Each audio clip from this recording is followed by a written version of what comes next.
আসসালামু আলাইকুম। সবাই আমাকে শুনতে পাচ্ছ কিনা, আমার কথা স্পষ্ট বুঝতে পারতেছো কিনা একটু কমেন্টে জানাবে। আশা করি সবাই ভালো আছো।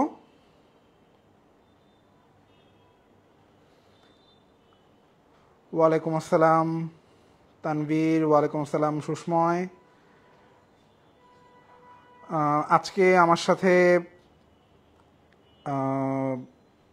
কমেন্টে টিচার হিসেবে থাকবে মেডিকোর মেন্টর অনামিকা সরকার প্রেমা। তোমরা ক্লাসে কোনো টপিক যদি বুঝতে সমস্যা হয় অবশ্যই কমেন্টে জানাবে। কমেন্টে কিন্তু সেই প্রশ্নগুলোর উত্তর দিয়ে কিন্তু আপু তোমাদের কনফিউশনগুলো ক্লিয়ার করে দিবে।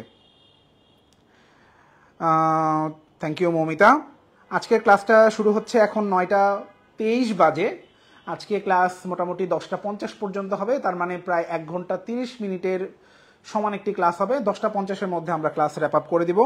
তোমরা জানো তরঙ্গ চ্যাপ্টারটা একটা ফুল সিলেবাসের চ্যাপ্টার, তার মানে আমরা এইচএসসিতে এই চ্যাপ্টারের উপর পড়াশোনা করি নাই। তো তরঙ্গ চ্যাপ্টারটা একটু ডিটেইলে পড়ার দরকার আছে, এবং আজকে আমরা তরঙ্গ চ্যাপ্টারটা টোটাল না পড়িয়ে আমরা অর্ধেক পড়াবো। তার মানে শুরু থেকে 9.12 নাম্বার আর্টিকেল পর্যন্ত, মানে বিটের আগ পর্যন্ত আমরা পড়বো।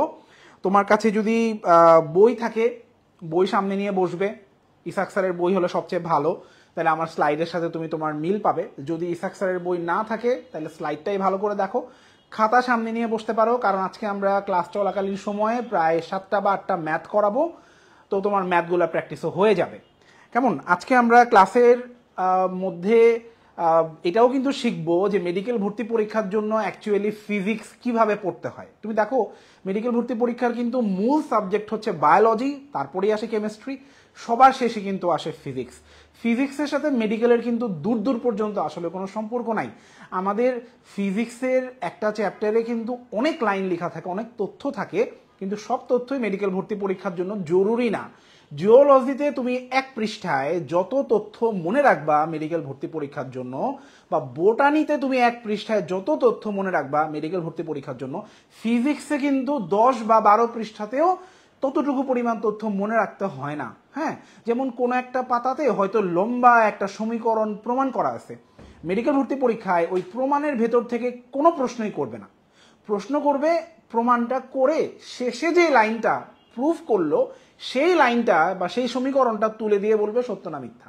তো এই ধরনের প্রশ্ন মেডিকেলে কিন্তু বেশি আসে। তো আমরা দেখবো আজকে আমরা পড়ার সময় বইয়ের অনেক পাতা উল্টে চলে যাচ্ছি, মাঝখানের কোনো জায়গা আমরা টাচ করতেছি না, তার মানে হচ্ছে ওই জায়গাগুলো থেকে মেডিকেল ভর্তি পরীক্ষায় প্রশ্ন হয় না। তো আমরা এই ব্যাপারটাতেও কনফিডেন্ট থাকবো যে ভাইয়া ক্লাসে যতটুকু দেখাবো শুরু থেকে 9.12 পর্যন্ত, এর বাইরে আসলে মেডিকেল ভর্তি পরীক্ষায় তরঙ্গ চ্যাপ্টারে তোমার আর কিছু লাগবে না এই এতটুকু পার্টের মধ্যে। তো আসো আমরা আর কথা না বাড়িয়ে আজকের চ্যাপ্টার শুরু করি। আমাদের এখানে যারা আছো তারা অনেকের কাছে পুরনো এডিশনের বই থাকতে পারে, অনেকের কাছে নতুন এডিশনের বই থাকতে পারে। তো এক একজনের পাতা নাম্বার ডিফারেন্ট হইতে পারে, এক এক রকম হইতে পারে, কিন্তু আর্টিকেল নাম্বার সবার সেম হবে। তো একটু আর্টিকেল নাম্বার দিয়ে মিলাবা। আমরা আজকের পড়া শুরু করব আর্টিকেল নাম্বার 9.3 থেকে 9.3। আমরা 9.3 নাম্বার আর্টিকেল এখান থেকে শুরু করব, তরঙ্গ। সবাই একটু চলে আসো। এইচএসসি 26 ব্যাচের একজন আছে, তুমিও ক্লাস করতে পারো। এইচএসসি 26 ব্যাচে তো আসলে শর্ট সিলেবাস ফুল সিলেবাস বলতে কিছু নাই, তোমাদের তরঙ্গ চ্যাপ্টার এইচএসসির জন্যই পড়তে হবে, তুমিও ক্লাসটা করতে পারো। সবাই আশা করি চলে আসছো। আমরা এই তরঙ্গের 9.3 দেখবা, তরঙ্গের নিচে দেখবো তরঙ্গের বৈশিষ্ট্য দিয়ে 9টা পয়েন্ট আছে। এই 9টা পয়েন্টকে ভাইয়া একটু জুম ইন করি, এই 9টা পয়েন্টকে, তরঙ্গের বৈশিষ্ট্যগুলো খেয়াল করো। দেখো এইখানে মোট 9টা পয়েন্ট আছে। মাথায় রাখবা অ্যাডমিশন টেস্টে যে কোনো জায়গায় ফিজিক্সে কোনো বৈশিষ্ট্য, উপকারিতা, অপকারিতা, ধর্ম, গুণাবলী এই ধরনের কোনো হেডলাইন দিয়ে যদি একাধিক পয়েন্ট থাকে, নাম্বারিং করা পয়েন্ট 1 2 3 4 5 6 7 8 9 এরকম যদি থাকে, মাথায় রাখবা এখান থেকে এক ধরনের প্রশ্নই হতে পারে, সত্য মিথ্যা, ট্রু ফলস। তো এইখানে যে 9টা পয়েন্ট আছে এখান থেকে কি করবে, 4টা বৈশিষ্ট্য তুলবে, একটা বৈশিষ্ট্য যেমন আছে বদলাই দিবে, দিয়ে বলবে নিচের কোনটা মিথ্যা। তো এই ধরনের ক্ষেত্রে আমরা 9টা পয়েন্ট মুখস্থ না করে আমরা চাইলে এদের প্যাটার্নটা হিসাব করে আমরা উত্তর বের করে ফেলতে পারি। ফর এক্সাম্পল দেখো এখানে তরঙ্গের যতগুলা বৈশিষ্ট্য আছে সবগুলা বৈশিষ্ট্যই কিন্তু পজিটিভ সেন্সে লেখা। দেখো এখানে সবগুলা বৈশিষ্ট্যই কিন্তু পজিটিভ, এখানে কোনো না নাই। দেখো তরঙ্গের প্রথমটা তো সংজ্ঞা, সেকেন্ডটা এর বিস্তার আছে, কম্পন আছে, তরঙ্গ দৈর্ঘ্য আছে, হতে পারে, হতে পারে, আছে, ঘটায়, করে। দেখো কোনো না নাই, সবই আছে, আছে, হতে পারে, হতে পারে, আছে, ঘটায়, করে, নেগেটিভ কোনো পয়েন্ট নাই। তার মানে তরঙ্গের সমস্ত বৈশিষ্ট্য আমরা একটা লাইন দিয়ে মনে রাখতে পারি, সব বৈশিষ্ট্যই পজিটিভ। ধরো টিচার প্রশ্ন করলো নিচের কোনটা তরঙ্গের বৈশিষ্ট্যের জন্য মিথ্যা, চারটা বৈশিষ্ট্য এখান থেকে তুললো, একটাকে আছে আছে নাই করে দিল, বললো নিচের কোনটা মিথ্যা, তুমি দেখবে নেগেটিভ কোনটা, ওটাই আমার উত্তর। বোঝা যাচ্ছে? তাহলে আমরা সবগুলা বৈশিষ্ট্য না পড়ে শুধু পজিটিভ এটা মনে রাখলে আমাদের চলে গেল। এইখানে 8 নাম্বার যে পয়েন্টটা আছে এই পয়েন্টটা একটু ইম্পর্টেন্ট, এটা থেকে মেডিকেল ভর্তি পরীক্ষার প্রশ্ন আসছিল। 8 নাম্বারটা একটু দাগাও। দেখো 8 কি লেখা আছে? তরঙ্গের প্রতিফলন, প্রতিসরণ, অপবর্তন, ব্যতিচার ঘটায়। দেখো সবার নাম লেখা আছে, প্রতিফলন, প্রতিসরণ, অপবর্তন, ব্যতিচার, সবার নাম লেখা, একজনের নাম নাই। বলো তো কার নাম নাই? সমাবর্তনের নাম নাই। তুমি দেখো এখানে প্রতিফলন আছে, প্রতিসরণ আছে, ব্যতিচার আছে, অপবর্তন আছে, শুধু সমাবর্তনের নাম নাই। কথা হচ্ছে সমাবর্তনের নাম কেন নাই, এটা একটু তোমাকে ভাইয়া ব্যাখ্যা করে বলি। শোনো, তোমরা ক্লাস 9-10-এ পড়ছো তরঙ্গ দুই প্রকার, একটা অনুপ্রস্থ আর একটা অনুদৈর্ঘ্য, তাই না? অনুপ্রস্থের নাম আছে একটা আর তরঙ্গ, আর অনুদৈর্ঘ্যকে বলে লম্বিক তরঙ্গ। একই জিনিস, অনুপ্রস্থ অনুদৈর্ঘ্য বলতে যা বোঝায় আর লম্বিক বলতে তাই বোঝায়। তো এই দুই প্রকার তরঙ্গ দুইটাই প্রতিফলনের পরীক্ষায় অংশ নেয়, দুইটাই প্রতিসরণের পরীক্ষা অংশ নেয়, দুইটাই ব্যতিচার ঘটায়, দুইটাই অপবর্তন ঘটায়। শুধুমাত্র সমাবর্তনের বেলায় অনুপ্রস্থ তরঙ্গ সমাবর্তন ঘটায় আর অনুদৈর্ঘ্য তরঙ্গ সমাবর্তন ঘটায় না। তার মানে কি দাঁড়াইলো? ধরো আমি তোমাকে দুইটা অজানা অচেনা তরঙ্গ দিলাম, দিয়ে বললাম যে বাবা এই দুইটা তরঙ্গের মধ্যে একটা অনুপ্রস্থ তরঙ্গ, একটা অনুদৈর্ঘ্য তরঙ্গ, তুমি আমাকে একটু তরঙ্গ দুইটা আলাদা করে দেখাও, কোনটা অনুপ্রস্থ আর কোনটা অনুদৈর্ঘ্য। তুমি কিন্তু সমাবর্তনের পরীক্ষায় যদি এই দুই তরঙ্গকে ঢুকায় দাও, একটা তরঙ্গ সমাবর্তনের পরীক্ষা অংশ নিবে, আরেকটা তরঙ্গ সমাবর্তনের পরীক্ষা অংশ নিবে না। তো যে অংশ নিবে তুমি বললা যে এটা হচ্ছে অনুপ্রস্থ তরঙ্গ, আর যে নিবে না অংশ সে হচ্ছে অনুদৈর্ঘ্য তরঙ্গ। তাহলে আমরা বলতে পারি সমাবর্তন পরীক্ষার সাহায্যে আমরা চাইলে দুইটা তরঙ্গকে আলাদা করতে পারি। এই জন্য সমাবর্তনকে বলা হয় পার্থক্য সৃষ্টিকারী বৈশিষ্ট্য, পার্থক্য সূচক বৈশিষ্ট্য। তো আমরা একটা কাজ করব, আমরা এটা মনে রাখার জন্য এইভাবে 8 নাম্বারের পাশে লিখে রাখতে পারি যে অনুপ্রস্থ ইকুয়াল টু পোলার আয়ন। তোমরা জানো সমাবর্তনের ইংলিশ টার্ম হচ্ছে পোলার আয়ন, আর মেডিকেল ভর্তি পরীক্ষায় কিন্তু এখন বাংলার পাশাপাশি ইংলিশ টার্মগুলোকে অনেক গুরুত্ব দেয়, ইংরেজি টার্ম দিয়ে কিন্তু পরীক্ষায় প্রশ্ন হয়। তো আমরা বললাম অনুপ্রস্থ ইকুয়াল টু পোলার আয়ন ইকুয়াল টু পার্থক্য সূচক বৈশিষ্ট্য। আমরা সবগুলার প এর তলায় আমরা দাগ দিয়ে রাখবো। দেখো অনুপ্রস্থের প, পোলার আয়নের প, পার্থক্যের প। আমরা মনে রাখবো অনুপ্রস্থ তরঙ্গ শুধুমাত্র পোলার আয়ন ঘটায়, তাহলে অনুপ্রস্থের প, পোলার আয়নের প আর পার্থক্যের প, এটা একটা পার্থক্য সূচক বৈশিষ্ট্য। তাহলে আমাদের 9টা পয়েন্টের 9টাই পড়া হয়ে গেল। সবাই এটা লিখছো? লিখলে আমরা পরের স্লাইডে চলে যাই। অনুপ্রস্থ ইকুয়াল টু পোলার আয়ন ইকুয়াল টু পার্থক্য সূচক বৈশিষ্ট্য। আশা রাখি সবার লেখা শেষ।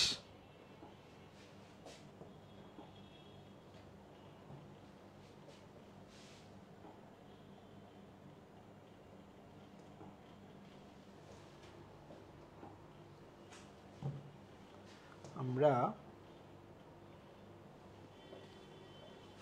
একটু বাইরে চলে গেলাম না, একটু দাঁড়াও।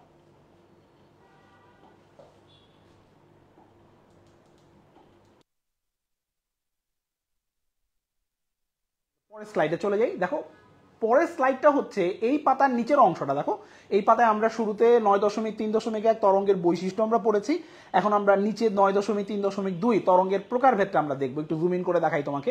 তুমি খেয়াল করে দেখো তরঙ্গের প্রকারভেদের মধ্যে উপরের দিকে দেখবা ভাইয়া একটা লাইন একটু হাইলাইটার দিয়ে একটু দাগ দিয়ে দিচ্ছি, দেখো একটা লাইন হাইলাইটার দিয়ে আমি দাগ দিয়ে দিচ্ছি। কেন? কারণ এই লাইনটা অ্যাডমিশন টেস্টে আসছে। তুমি দেখো একটু আগে যে বললাম তরঙ্গ দুই প্রকার, এটা অ্যাডমিশন টেস্টে আসছে। সরল দোল তরঙ্গ দুই প্রকারের হয়, আট তরঙ্গ বা অনুপ্রস্থ, লম্বিক বনদৈর্ঘ্য। নিচে খেয়াল করো আবার লেখা আছে যে তরঙ্গ তিন প্রকার। তো ভেজাল। আমাদের যদি পরীক্ষায় প্রশ্ন আসে আমরা তরঙ্গ দুই প্রকার দাগাবো না তিন প্রকার দাগাবো, দুইটাই তো বইতে আছে। সাধারণত তরঙ্গ কয় প্রকার যদি পরীক্ষায় প্রশ্ন আসে অপশনে তো এক প্রকার, দুই প্রকার, তিন প্রকার, চার প্রকার এরকম থাকবে। আমরা কোনটা দাগাবো? নাকি দুইটাই দাগাবো? এই ধরনের প্রশ্নগুলোর ক্ষেত্রে শব্দের দিকে খেয়াল রাখতে হবে। ভালো করে খেয়াল করো, এইখানে লেখা আছে ডিরেক্টলি তরঙ্গ দুই প্রকার, আর এইখানে লেখা আছে শক্তি প্রবাহের দিক অনুসারে তরঙ্গ তিন প্রকার। তাহলে যদি প্রশ্ন করে তরঙ্গ কয় প্রকার, তাহলে দাগাইতে হবে দুই প্রকার। যদি প্রশ্ন করে শক্তি প্রবাহের দিক অনুসারে কয় প্রকার, তাইলে দাগাইতে হবে তিন প্রকার। কেমন? শক্তি প্রবাহ বললে তখন আমরা তিন প্রকার দাগাবো। এখন যে কোনো জায়গাতে কয় প্রকারের পাশাপাশি এক্সাম্পলও মনে রাখা জরুরি। ভালো করে খেয়াল করো, একমাত্রিক তরঙ্গ, দ্বিমাত্রিক তরঙ্গ, তিন মাত্রিক তরঙ্গের জন্য কিছু এক্সাম্পল আছে আমাদের এখানে। যে সুতা বরাবর প্রবাহিত তরঙ্গ একমাত্রিক, পানির উপরিভাগে প্রবাহিত তরঙ্গ দ্বিমাত্রিক, আবার আলোক শব্দ তরঙ্গ ইত্যাদি ত্রিমাত্রিক তরঙ্গ। এই একমাত্রিক, দ্বিমাত্রিক, তিন মাত্রিকের ব্যাপারটা একটু বোঝা দরকার আছে। আমাদের এইচএসসি ফার্স্ট ইয়ারে আমরা আরেকটা চ্যাপ্টার পাইছি যেটা শর্ট সিলেবাসে ছিল না, সেটা হচ্ছে গতিবিদ্যা। গতিবিদ্যা চ্যাপ্টারের মধ্যে একমাত্রিক, দ্বিমাত্রিক এবং তিন মাত্রিক বস্তুর এক্সাম্পল এবং ব্যাখ্যা দেয়া আছে। ওই ব্যাখ্যাটা তুমি যদি বোঝো তাইলে তোমার এই এক্সাম্পলগুলোও তোমার বোঝা হয়ে যাবে। শোনো, আমাদের দুনিয়াতে আমরা যা কিছু দেখি, যত বস্তু দেখি সবই তিন মাত্রিক। দুনিয়াতে একমাত্রিক বা দ্বিমাত্রিক বলে কিচ্ছু নাই, সবই ত্রিমাত্রিক। প্রত্যেকটা বস্তুর দৈর্ঘ্য, প্রস্থ এবং উচ্চতা আছে। এখন তোমার বোঝার সুবিধার জন্য, একটা জিনিস ইমাজিন করার জন্য আমরা একমাত্রিক বা দ্বিমাত্রিক কল্পনা করে নিই। তোমাকে আমি একটা এক্সাম্পল দিচ্ছি, দাঁড়াও। ধরো আমার হাতে এই যে মেডিকোর একটা কাগজ আছে, দেখো এরকম একটা কাগজ। কেমন? এই কাগজটা কিন্তু খুবই পাতলা, দেখো খুবই পাতলা, এটার প্রস্থ গভীরতা নাই বললেই চলে। তো আমি বললাম এই কাগজটার, এই পাতলা কাগজটার একটা দৈর্ঘ্য আছে এবং একটা প্রস্থ আছে। এই পাতলা কাগজটার কোনো গভীরতা নাই, তার মানে এটার একটা মাত্রা মিসিং। তাহলে এটা একটা তিন মাত্রিক বস্তু না বলে আমি এটাকে একটা দুই মাত্রিক বস্তু বলতে পারি। কিন্তু আসলে কি এটার কোনো গভীরতা নাই? আছে তো, অল্প একটু হলেও আছে, চোখের দেখায় কম লাগতেছে বাট আছে। তার মানে এটা আসলে তিন মাত্রিক, কিন্তু আমরা বোঝার সুবিধার জন্য বলতে পারি একটা খুবই পাতলা কাগজ, এটাকে আমরা দ্বিমাত্রিক কল্পনা করতে পারি, তাই না? তো একইভাবে মনে করো একটা সরু সুতা তুমি নিলা, খুবই সরু সুতা, টান টান একটা ঝুলন্ত সুতা। আমরা বললাম এই সুতাটার শুধু দৈর্ঘ্যই আছে, এই সুতাটার কোনো প্রস্থ বা গভীরতা নাই। আসলে কি নাই? আছে, এটার প্রস্থ আছে। চাইলে একটু মোটা সুতা নিলে বোঝা যাবে যে এটার প্রস্থ হয়, কিন্তু আমরা কল্পনা করার জন্য, বোঝার জন্য বললাম যে এইটা শুধুমাত্র দৈর্ঘ্যই আছে। তাহলে এই সুতাটা কিন্তু একটা একমাত্রিক বস্তু। কেমন? এখন মনে করো একটা পিঁপড়া এই সুতা বরাবর হাঁটতেছে, এই সুতা বরাবর উপর থেকে নিচে যাচ্ছে। তাহলে এই পিঁপড়াটার গতি কিন্তু একমাত্রিক গতি। পিঁপড়াটা আইদার সামনে যাবে অথবা পিঁপড়ার পেছনের দিকে যাবে, কিন্তু একটা রেখা বরাবরই যাচ্ছে, ডানে বামে নড়াচড়া করার কোনো সুযোগ নাই। তাহলে এই পিঁপড়াটার গতি হচ্ছে একমাত্রিক গতি। এই পিঁপড়াটাই যদি এই পাতলা কাগজের ওপর দিয়ে হাঁটে তাহলে এই পিঁপড়াটা গতি হবে দুই মাত্রিক। কিরকম? পিঁপড়াটা দৈর্ঘ্য বরাবরও যেতে পারে, পিঁপড়াটা প্রস্থ বরাবরও যেতে পারে, কিন্তু পিঁপড়াটা কাগজ থেকে লাফাইতে পারবে না। তার মানে পিঁপড়াটা কিন্তু উচ্চতা বরাবর কিন্তু উঠতে পারতেছে না। তার মানে পিঁপড়াটার গতি হচ্ছে দুই মাত্রিক। এখন তুমি যদি ঘাটতারামি করে বলো, তর্ক করার জন্য বলো যে ভাইয়া পিঁপড়া তো হাঁটার সময় তার পা তো ক্ষুদ্র, আমরা চোখে দেখি না, কিন্তু অনুবীক্ষণ যন্ত্র দিয়ে যদি আমরা পিঁপড়ার পাটা দেখি, পিঁপড়া তো হাঁটার সময় পাটা তো একটু মাটি থেকে তোলে, তাহলে বাতাসে তো একটু উঠলো, তাহলে পিঁপড়ার গতি তো তিন মাত্রিক বলা যায়। তর্ক করতে গেলে দুনিয়ার সবই তিন মাত্রিক, কিন্তু আমরা যদি ওইভাবে চিন্তা করি যে পিঁপড়াটা উঠতেছে না, মাটি থেকে উপরের দিকে উঠতেছে না, তাহলে পিঁপড়াটার জেড অ্যাক্সিস বরাবর মানে উচ্চতা বরাবর কোনো গতি নাই। তাহলে পিঁপড়ার গতি যখন এটা এই কাগজের উপর দিয়ে হাঁটবে তখন তার গতি হচ্ছে দ্বিমাত্রিক। পিঁপড়াটা যদি টেবিলের উপর দিয়ে হাঁটে তার গতি দুই মাত্রিক। পিঁপড়াটা যদি সুতার উপর দিয়ে হাঁটে তার গতি একমাত্রিক। কেমন? এখন তুমি এখান থেকে আমি তোমাকে যদি একটা বইয়ের এক্সাম্পল দিই, দেখি তুমি ধরতে পারো কিনা। একটা ফুটবল মাঠে যদি একটা ফুটবল গড়াইতে থাকে, তাহলে তার গতি কয় মাত্রিক? দেখি ভেবেচিন্তে বলতে পারো কিনা। একটা ফুটবল খেলার মাঠে যদি একটা ফুটবল গড়াইতে থাকে তাহলে তার গতি কয় মাত্রিক হবে? কে বলতে পারে?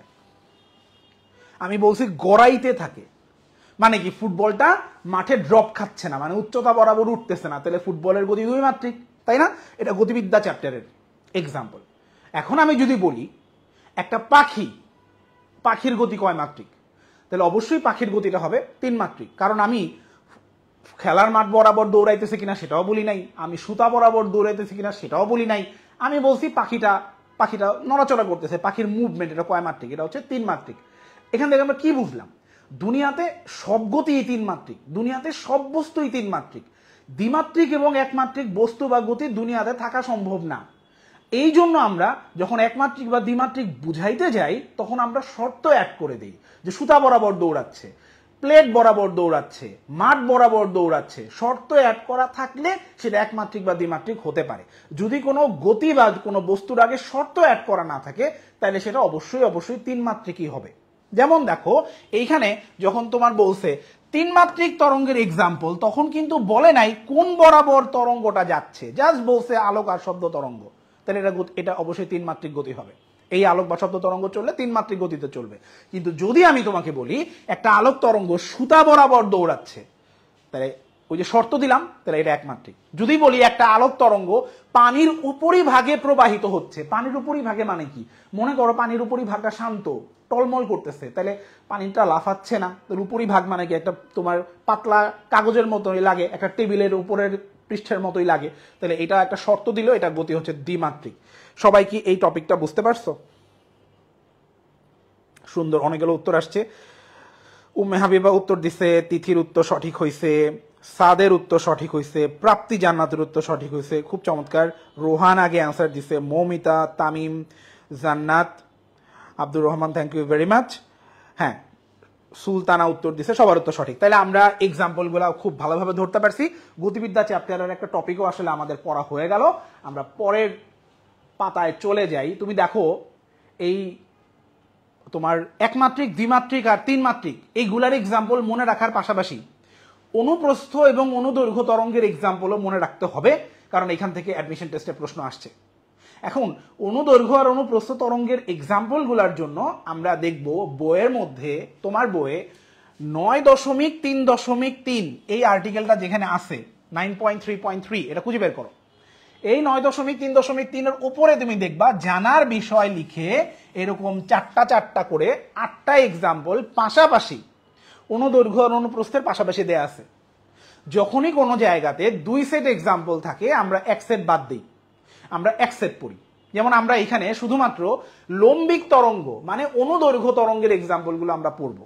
তাহলে আমরা যদি অনুদৈর্ঘ্যের এক্সাম্পলগুলো মনে রাখি, পরীক্ষায় যদি এই 4টার বাইরে অন্য কোনো এক্সাম্পল আসে অটোমেটিক সেটা অনুপ্রস্থের এক্সাম্পল হয়ে যাবে। তাহলে আমাদের আসলে 2 সাইডই পড়ার কোনো দরকার নাই। একটা কাজ করি, আমরা জায়গাটাকে জুম ইন করি। সবাই নিশ্চয়ই চলে আসছো, জায়গাটাকে জুম ইন করি। দেখো এইটা হচ্ছে 8টা এক্সাম্পল। তো আমরা 1 সাইড মনে রাখবো বলছিলাম। 1 সাইড মনে রাখার খুবই সুন্দর একটা উপায় আছে, শোনো।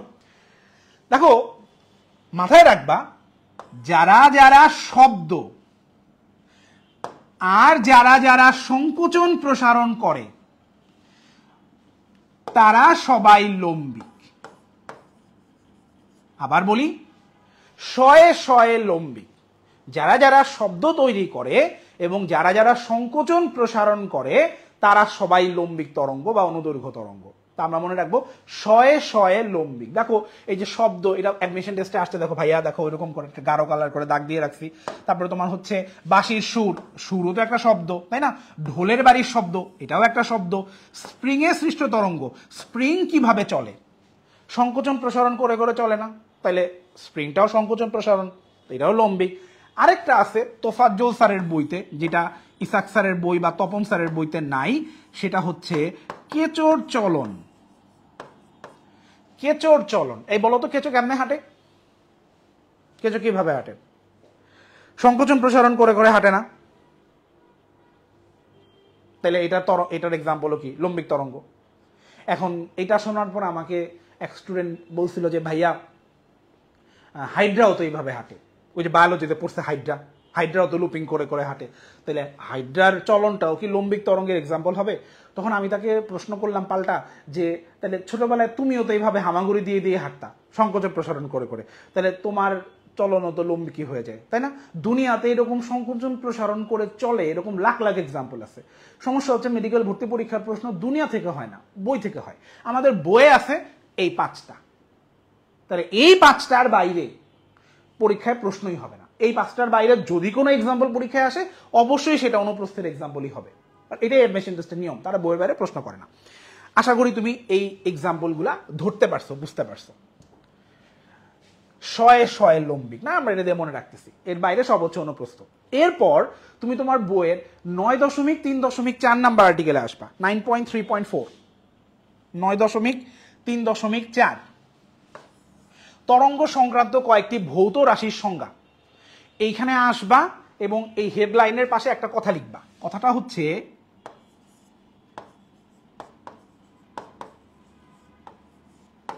একক মাত্রা পড়ব, একক মাত্রা পড়ব। এই 9.3.4 আর্টিকেল থেকে গত 15 বছরে যত প্রশ্ন হইছে সবই একক এবং মাত্রা থেকে হইছে, এবং এখানের একক মাত্রা যেগুলা যেগুলা আছে এগুলা এত সোজা, আমি তোমাকে যদি এটা জিজ্ঞেস করি তুমি মুখে মুখে অ্যান্সার করতে পারবা, কারণ তুমি এই একক মাত্রাগুলা কলেজে হয়তো দেখো নাই, কারণ শর্ট সিলেবাসের ভেতর ছিল না, কিন্তু তুমি এটা ক্লাস 9-10 অবশ্যই পড়ে আসছো। সবাই আমাকে একটু উত্তর দাও তো, দেখি পারো কিনা, বলো তো। তরঙ্গ দৈর্ঘ্যের একক কি? তরঙ্গ দৈর্ঘ্যের একক বলো।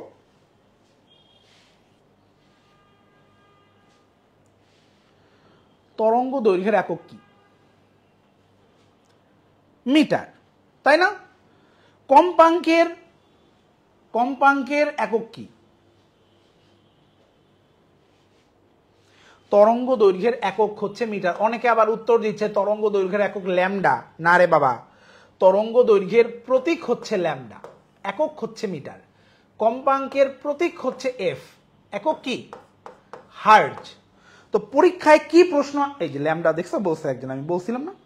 হ্যাঁ, পরীক্ষায় কম্পাঙ্কের একক নিয়ে আরেকটা প্রশ্ন আসছিল, আমি প্রশ্নটা লিখি অপশন সহ। নিচের কোনটা কম্পাঙ্কের একক না? নিচের কোনটা কম্পাঙ্কের একক না? Hertz per second, cycle per second এবং রেডিয়ান পার সেকেন্ড। বলো দেখি কোনটা অপশন, কোনটা উত্তর? নিচের কোনটা কম্পাঙ্কের একক না? Hertz per second, radian per second এবং সাইকেল পার সেকেন্ড। হ্যাঁ, দুইজনের উত্তর সঠিক আসছে। রেডিয়ান পার সেকেন্ড হচ্ছে কম্পাঙ্কের একক না। বলো তো দেখি রেডিয়ান পার সেকেন্ড কিসের একক? কিসের একক? এটা হচ্ছে কৌণিক কম্পাঙ্কের একক, এটা হচ্ছে ওমেগার একক। এইটা কিন্তু আমরা আবার নিউটনিয়ান বলবিদ্যায় পড়ছি, তাই না? কৌণিক কম্পাঙ্কের একক হচ্ছে রেডিয়ান পার সেকেন্ড, তাই তো? তো এইগুলা কিন্তু অ্যাডমিশন টেস্টে আসছে, এগুলো কিন্তু সোজা। তো আমরা 9.3.4 যখন আমরা রিভিশন দিব, যখন আমরা পড়বো, তখন আমরা শুধু একক আর মাত্রাগুলা দেখবো, এর বাইরে অন্য কিছু দেখার দরকার নাই, কেমন? তো এইটা গেল। এরপর আমরা এই একক মাত্রাগুলা শেষ করে আমরা চলে যাব হচ্ছে 9.4.1-এ। দেখো আমরা এই যে ক্লাসের শুরুতে বলছিলাম যে ফিজিক্সে অনেক জায়গাতে অনেক লেখাজোখা থাকবে, অনেক প্রমাণ থাকবে, সেগুলোকে অ্যাভয়েড করে যাইতে হবে, সেগুলো থেকে পরীক্ষায় প্রশ্ন আসে না। দেখো 9.4.1-এ তুমি খেয়াল করলে দেখবা উপরের দিকে বেশ অনেকগুলা জায়গাতে কিছু প্রমাণ আছে। এই প্রমাণগুলা যদি এই চ্যাপ্টার এইচএসসি তে থাকতো তাহলে এই প্রমাণগুলো আমাদের জন্য খুবই ইম্পর্টেন্ট হইতো, কিন্তু এই প্রমাণগুলো মেডিকেল ভর্তি পরীক্ষার জন্য দরকার নাই। মেডিকেল ভর্তি পরীক্ষার জন্য লাগবে হচ্ছে এখানে একটা পার্থক্য আছে সেটা।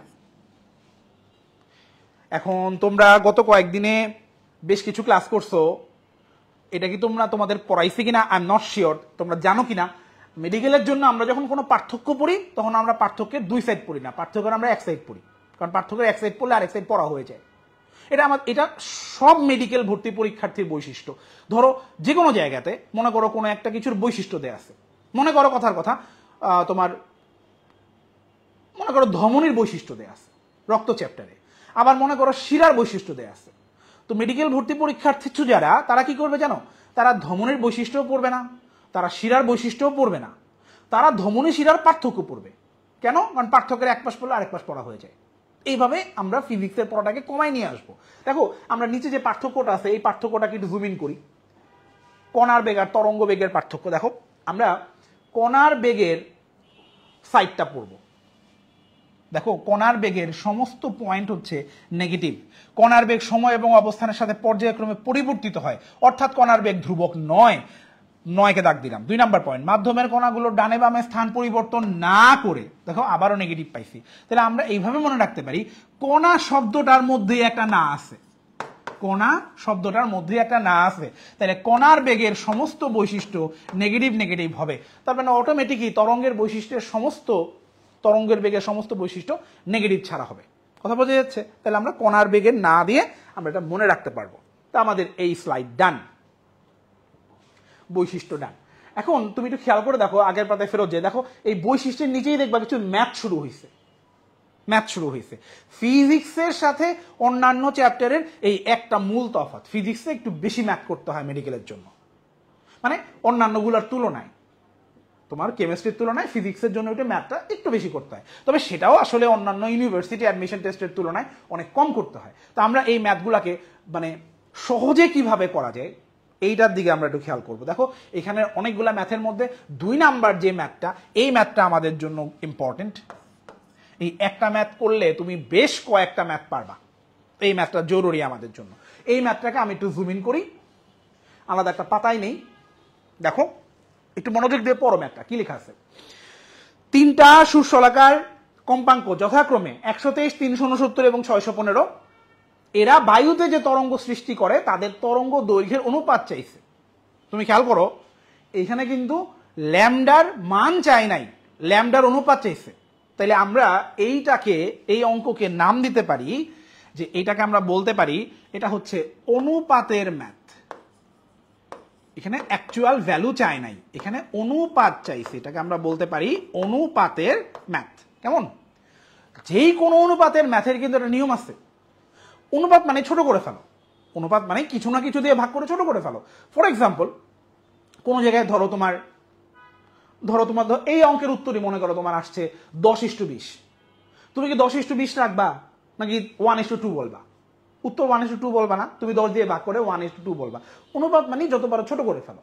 তো আমাদের এখানে দেখো মোট 3টা ডাটা আছে, একটা হচ্ছে 123, একটা হচ্ছে 369, একটা 615। এগুলা কি? এগুলো হচ্ছে কম্পাঙ্ক। তো আমরা ডাটাগুলাকে এখানে সুন্দর করে তুলি যে আমার এখানে 3টা কম্পাঙ্ক দেয়া আছে, একটা হচ্ছে 123, একটা হচ্ছে 369 এবং একটা হচ্ছে 615। ঠিক আছে, ডাটাগুলো তুলছি। এখন আমার কাজ হচ্ছে এই এফ থেকে ল্যামডা বের করা, কম্পাঙ্ক থেকে কি তরঙ্গ দৈর্ঘ্য বের করা। আমার প্রথম কাজ, কিছু না কিছু দিয়ে এদেরকে ভাগ করে ছোট করে ফেলতে হবে, কারণ অনুপাতের ম্যাথ, ছোট করতে হবে। বলো তো এদেরকে কত দিয়ে ভাগ যায়? কে বলতে পারে? এই 3টা সংখ্যাকে কত দিয়ে ভাগ যায়? সব সময় মাথায় রাখবা, অনুপাতের ম্যাথে সবচেয়ে ছোট যেই সংখ্যাটা আছে এইটা দিয়েই বাকিগুলাকে ভাগ যাবে, ডাটাগুলো এমন ভাবেই থাকবে। তো এখানে সবচেয়ে ছোট কোনটা? 123। 123 দিয়ে সবগুলাকে ভাগ যাবে। আসো ভাগ করি। 123 দিয়ে 123কে ভাগ করলে হয় 1, 123 দিয়ে 369কে ভাগ করলে হয় 3, 615কে ভাগ করলে হয় 5। তোমরা একদম আলাদা করে এইভাবে আবার 615কে আমরা 123 দিয়ে ভাগ করে যাচাই করে দেখি, এইভাবে কাহিনী করে ভাগ করে দেখার দরকার নাই, আন্দাজ করে ভাগ করলে চলবে, ভাগ যাবেই মাস্ট। তুমি দেখো আমি কিভাবে আন্দাজ করছি ভাইয়া, দেখো যে 123 দিয়ে 369কে ভাগ করলে যে 3 হয়, এটা আমি কেমনে বুঝছি? আমি চিন্তা করছি, দেখো এই 3 আর 3 গুণ করলে কিন্তু 9 হয়, দেখছো? 123 দিয়ে যদি 369কে ভাগ করি তাহলে যদি তোমার 3 হয়, তাহলে অবশ্যই 123-এর সাথে 3 দিয়ে গুণ করলে কি 369 ফেরত পাওয়া যাবে না? যাবে তো। তাহলে আমি ভাইয়া চিন্তা করছি এইভাবে, দেখো আমি চিন্তা করছি যে এইটাকে লাস্টের ডিজিটের সাথে গুণ দিয়ে লাস্টের ডিজিটের সাথে মিলাবো, মিলছে তাহলে অবশ্যই 3 দিয়েই ভাগ যাবে, মানে 3 বারই যাবে, এটা বোঝা যাচ্ছে। আবার দেখো এই যে 615, এটার জন্য আমি 4 কেন লিখলাম না? 4 লিখি না এই কারণে যে 3 4 হচ্ছে তোমার 12 হয়, লাস্টের তো ডিজিট তো 5। আমার তো 2 আসছে, তাহলে অবশ্যই এটা 5 হবে, কারণ 3 5 কত হয় 15, তাহলে 15 লাস্টের ডিজিট 5, 615 লাস্টের ডিজিট 5। তো এইভাবে আমরা চাইলে ওই যে তোমার মানে একদম পুরো আয়োজন করে ভাগ না করেও চাইলে আমরা আন্দাজ করে ভাগফলটা বের করে ফেলতে পারি। তো আপাতত ভাইয়া একটু এই জায়গাগুলা, এই যে দেখো আমি যে উত্তরগুলো যে বের করলাম 1 3 5, আমি কি অ্যান্সার বের করে ফেলছি? আমি কি ল্যামডা বের করে ফেলছি? না, আমি শুধু ছোট করছি। এগুলো আগেও এফ ছিল, এগুলো এখনো এফই আছে, তাই না? আমার টার্গেট হচ্ছে আমি এই 1-এর নিচে কিছু একটা লিখব, এই 3-এর নিচে কিছু একটা লিখব, এই 5-এর নিচে কিছু একটা লিখবো, যেন আমার ল্যামডা বের হয়ে যায়। 1-এর নিচে কত লিখবো বোঝার জন্য আমি 1-কে হাত দিয়ে চেপে ধরবো। বলো তো আর কি কি দেখা যায়? 3 আর 5, ওই 3 আর 5 গুণ করে দাও, 3 5-এ কত হয় 15, এটা বসবে 1-এর নিচে। তাহলে 3-কে যদি হাত দিয়ে চেপে ধরি কি দেখা যায়? 1 আর 5, 1 আর 5 গুণ করলে কত হয় 5, এটা বসবে 3-এর নিচে। আর যদি 5-কে যদি আমি হাত দিয়ে চেপে ধরি কি দেখা যায়? 1 আর 3, 1 আর 3 গুণ করলে কত হয় 3, এটা বসবে 5-এর নিচে। দেখো এটা এটা কিন্তু আমার অ্যান্সার, এটা কিন্তু আমার উত্তর।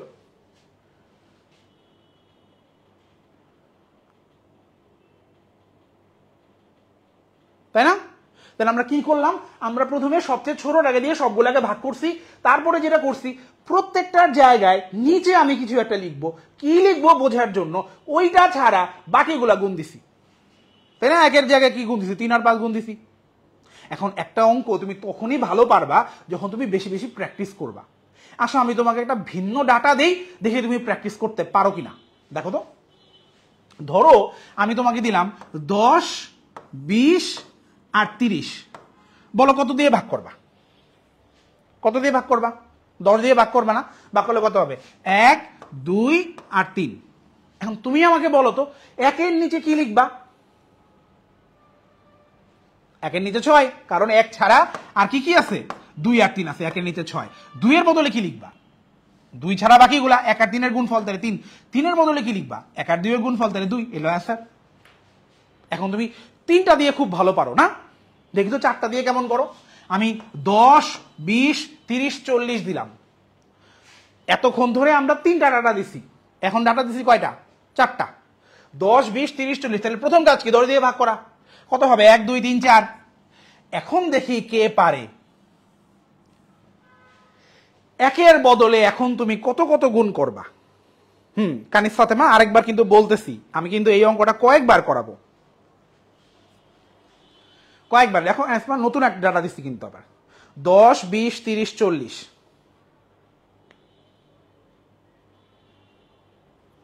1 2 3 4, 1-এর বদলে কত লিখবা? 3 2 6, 4 6 24, ঠিক কিনা? কারণ 1 ছাড়া বাকি আছে কি কি? 2 3 4। আর 2-এর বদলে কি লিখবা? 2 ছাড়া কি কি বাকি আছে? 3 আর 4 গুণ করলে কত হয়? 12। 3-এর বদলে কি লিখবা? 3 ছাড়া কি কি আছে? 4 আর 2, 4 দোকানে কত? 8। হ্যাঁ রুকাইয়া দেখো আরেকবার কিন্তু করে দিচ্ছি। হ্যাঁ প্রাপ্তি, চমৎকার। আর 4-এর বদলে কত হবে? 6। সুন্দর, অনেকের আসছে 24 12 8 6 চলে আসছে কিন্তু। এটা উত্তর 24:12:8:6, এটা উত্তর কিন্তু অপশনে পাবা না। বলো কেন পাবা না অপশনে? দেখি কে বলতে পারে। এটা উত্তর কিন্তু অপশনে পাবা না। কেন পাবা না? কারণ এটা অনুপাতের অঙ্ক, এটা আরো ছোট করা যায় চাইলে। তুমি দেখো এটাকে কিন্তু পুরো সবগুলোকে কিন্তু 2 দিয়ে ভাগ করা যায়। এটা হবে 12, এটা হবে 6, এটা হবে 4, এটা হবে 3। উত্তর হচ্ছে 12:6:4:3। ওটাও উত্তর, ওটাও সঠিক, কিন্তু অপশনে থাকবে না। অপশনে থাকবে এটা। ঠিক আছে? এখন তোমাকে আমি একটা মজার কথা বলি, শোনো। মেডিকেল ভর্তি পরীক্ষায় বইয়ে নাই এমন কোন অঙ্ক আসে না। তো আমাদের বইতে 4টা ডাটাওয়ালা অনুপাতের ম্যাথ নাই, তো 4টা দিয়ে তো আসবে না। আমাদের বইতে 3 ডাটাওয়ালা অনুপাতের ম্যাথ আছে, তো 3টা দিয়ে আসতে পারে। আমাদের বইতে 2 ডাটাওয়ালা অনুপাতের ম্যাথও আছে, তো 2টা দিয়েও আসতে পারে। এবং এটা গত বছর আসছিল মেডিকেল ভর্তি পরীক্ষায়। আমি তোমাকে ম্যাথটা বলি, ডাটা চেঞ্জ করে দেই আর কি। ধরো দিছে যে 2টা সুষলাকার কম্পাঙ্কের মান হচ্ছে 10 হার্জ আর 20 হার্জ, তো ল্যামডার অনুপাত কত? তো এইখানে না স্টুডেন্ট মানে একটু ধরাশায়ী হয়ে গেছে। তো বলতেছে ভাইয়া দেখেন 10 আর 20 আছে, আমি তো 10 দিয়ে ভাগ করবো, এটা হবে 1, এটা হবে 2। এখন 1 কে তো হাত দিয়ে চেপে ধরলে আর কেউ থাকে না, 1 এর বদলে কে থাকে? 2। তো 2ই উত্তর। আর 2 কে চেপে ধরলে কে থাকে? 1, একই উত্তর। সবসময় চেপে ধরতে হবে জরুরি না, না সবসময় গুণ করতেই হবে জরুরি না। প্রত্যেকটার জায়গায় ওইটা ছাড়া বাদ বাকিগুলা বসাই দিব। বাদ বাকিগুলা যদি একাধিক হয় তো গুণ করে বসাবো, বাদ বাকিগুলা যদি একটা হয় তাহলে ওইটাই বসাই দিব। হ্যাঁ, সাদ্দাম একটা ভালো প্রশ্ন করছে, সাদ্দামের উত্তরে কিন্তু আমি আসতেছি, সাদ্দামের উত্তরে আমি আসতেছি। সবাই এই পর্যন্ত সবার ক্লিয়ার কিনা বলো? এটা এই লাস্টেরটা কিন্তু গত বছরের অ্যাডমিশন টেস্টে আসছিল।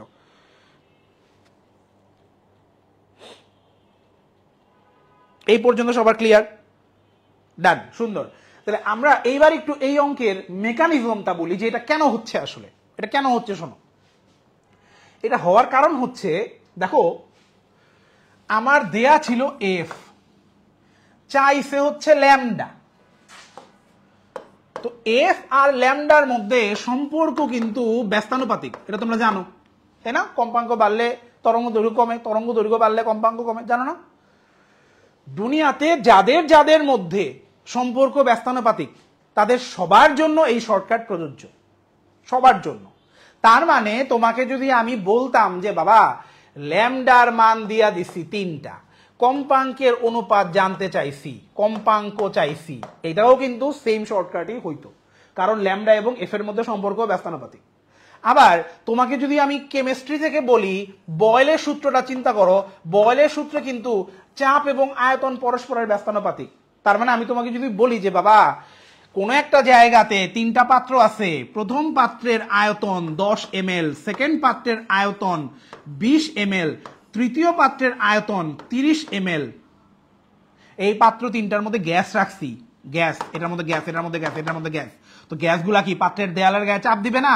সেই চাপের অনুপাত কত? P1 / P2 / P3 কত? তার মানে আয়তন দেয়া আছে V1, V2 আর V3, 10, 20 আর 30। বলছে চাপের অনুপাত কত? Same shortcut. কিভাবে? প্রথমে আমি আগে আয়তনগুলাকে লিখবো। আমার ভি এর মান হচ্ছে 10 ml, 20 ml এবং 30 ml। তারপরে আমি ভি এর অনুপাতটাকে ছোট করব, 1, 2, 3। তারপরে আমি সুন্দর করে এখান থেকে পি বের করে ফেলবো। যেহেতু ভি এর সাথে পি এর সম্পর্ক ব্যস্তানুপাতিক, তার মানে ওই 1 এর জায়গায় 6, 2 এর জায়গায় 3, 3 এর জায়গায় 2। বোঝা যাচ্ছে?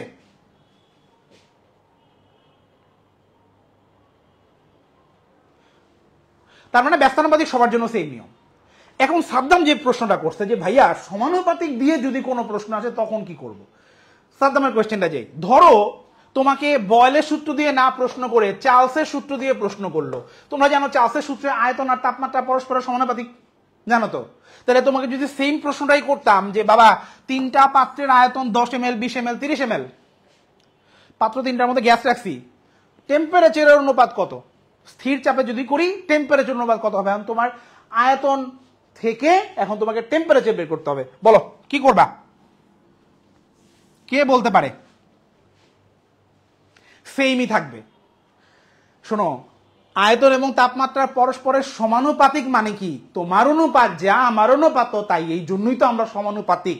তাইলে আয়তনের অনুপাত যদি 1:2:3 হয়, তাপমাত্রার অনুপাতও আসলে 1:2:3 হবে। বোঝা যাচ্ছে আমার কথা? তাইলে আমরা রাইট প্রাপ্তি এখন বুঝতে পারছো?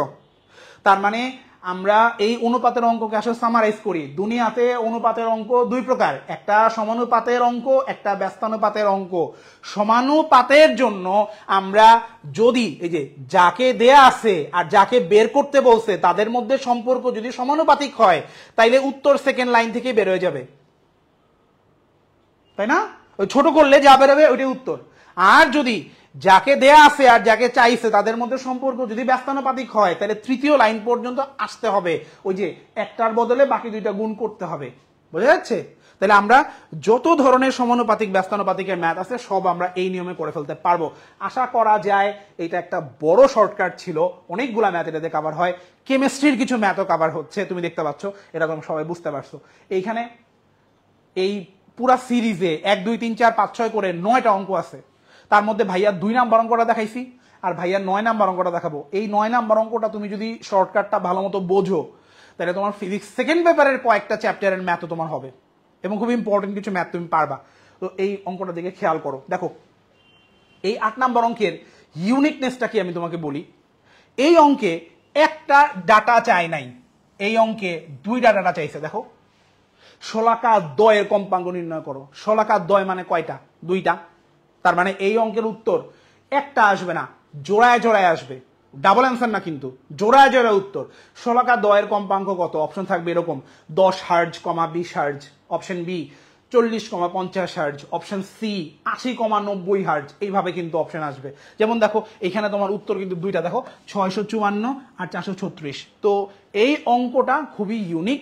এই ধরনের অঙ্কের ভাষাও সবসময় জোড়ায় জোড়ায় উত্তর চাইবে, যে কোনো একটা চাইবে না, দুইটাই চাইবে কিন্তু। কেমন?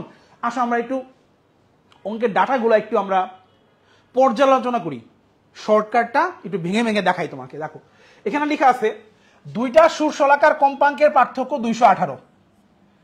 তার মানে এই অঙ্কটা অপশন টেস্ট দিয়ে চাইলে সলভ করা যায়। অপশন টেস্ট দিয়ে তুমি খেয়াল করে দেখো, দুইটা সুশলাকার কম্পাঙ্কের পার্থক্য 218, শলাকা দ্বয়ের কম্পাঙ্কই চাইছে। তাহলে প্রত্যেকটা অপশনে এরকম এক জোড়া করে উত্তর দেয়া থাকবে, রাইট? থাকবে তো অবশ্যই। এদের মধ্যে ডিফারেন্স 218 হইতে হবে, কারণ লিখাই আছে কম্পাঙ্কের পার্থক্য 218। তো প্রথম কাজ, এই অঙ্ক আসলে আগে অপশনে চেক করে দেখবা যে অপশন টেস্ট করে মিলে কিনা। মিললে কিন্তু আর অঙ্কটা করার দরকার নাই, তাই না? তুমি প্রত্যেকটা অপশন বিয়োগ করে করে দেখতে পারো যে তোমার 218 সাথে মিলে কিনা। সবসময় 218 থাকবে জরুরি না, কোনো কোনো সময় 100 থাকতে পারে, পার্থক্য 100 হার্জ। তখন তোমার এই বিয়োগ করে চেক করে দেখাটা আরো ইজি। তো অঙ্ক শুরুই করতে হবে না, হয়তো অপশন টেস্ট দিয়ে মিলাইতে পারবা। সেকেন্ড, টিচার যদি বুদ্ধিমান হয়, টিচার যদি বুঝতে পারে যে পোলাপান অপশন টেস্ট করে করে মিলাইতে চায়, তো সবগুলো অপশনই এমন ভাবে সেট করব যেন সবগুলো থেকে উত্তর বেরোয় বলে মনে হয়। প্রত্যেকটা বিয়োগ করলে যেন 218 হয়, এরকম দিতে পারে টিচার, বুদ্ধিমান টিচার হইলে, তাই না? তো সেটার জন্য অবশ্যই আমাদের অঙ্কটার টেকনিক জানতে হবে, ট্রিক জানতে হবে। শোনো দেখো এখানে বলছে শলাকা দ্বয়ের কম্পাঙ্কের পার্থক্য 218। তো আমরা ধরে নিলাম যে কম্পাঙ্ক দুইটা হচ্ছে F2 আর F1। তার মানে আমাদের F2 আর F1 এর মান দেয়া আছে F2 মাইনাস F1 এর মান দেয়া আছে 218, রাইট? তাই তো। আচ্ছা, এখন আমি তোমাকে অঙ্কটা একটু বাংলা ভাষাটা একটু পড়াই। দেখো লেখা আছে বাতাসে শলাকা দুটি যে তরঙ্গ উৎপন্ন করে তাদের একটার দুইটা তরঙ্গ দৈর্ঘ্য, মানে একটার 2 ল্যামডা 2 ল্যামডা, আরেকটার 3টা তরঙ্গ দৈর্ঘ্যের সমান। তার মানে আরেকটার 3 ল্যামডার সমান। দেখো এটা বলা আছে কিন্তু যে একটার 2 ল্যামডা আর একটার 3 ল্যামডার সমান। দেখো তো এই ভাষাটা দিয়ে তুমি কি বুঝতে পারো যে তরঙ্গের ল্যামডার অনুপাত 2:3? এটা কি বুঝতে পারো?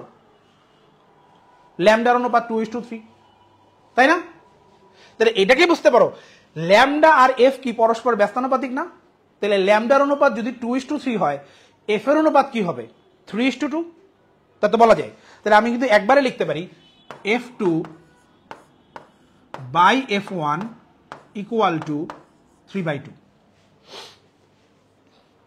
বলা যায় না? বলা যায় তো। দেখো F2 বাই F1 কত? 3/2।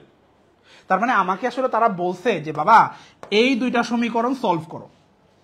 এখন দেখো দুইটা সমীকরণ দেয়া আছে, দুইটা অজানা জিনিস। সলভ করাটা কঠিন না, সলভ করাটা সোজা, বাট এটা লেন্দি হবে। আমাদের হাতে এত সময় নাই, তা আমরা একটা ভিন্ন পদ্ধতি অ্যাপ্লাই করব। দেখো তো এটা বোঝো কিনা। দেখো মনে করো আমি বললাম F2 এর মান 3 হার্জ, মনে করো বললাম, তাহলে F1 এর মান অবশ্যই কত হবে? 2 হার্জ হবে। এই ডাটা থেকে বলা যায়। দেখো কারণ এদের অনুপাত তো 3/2 হইতে হবে না? তাহলে F2 এর মান যদি আমি 3 ধরি, F1 এর মান কত হবে? 2 হবে, রাইট? এখন আমার এই যে মান দুইটা আমি গেস করলাম, এই মান যে আমি আন্দাজ করলাম, এই মান দুইটা এই সমীকরণকে সাপোর্ট করে, কিন্তু এই সমীকরণকে সাপোর্ট করে না। কেন করে না? কারণ এই আমার যে সমীকরণ দেয়া আছে এটা বলতেছে এদের বিয়োগফল 218 হইতে হবে, বাট আমি যে মান দুইটা বের করছি এদের বিয়োগফল কত? 1, রাইট? আমি যে দুইটা মান বের করছি এদের বিয়োগফল কত? 1। তাহলে আমার উত্তরটা আসলে দুইটা সমীকরণকে সাপোর্ট করতেছে না। তো আমি কি করলাম, আমি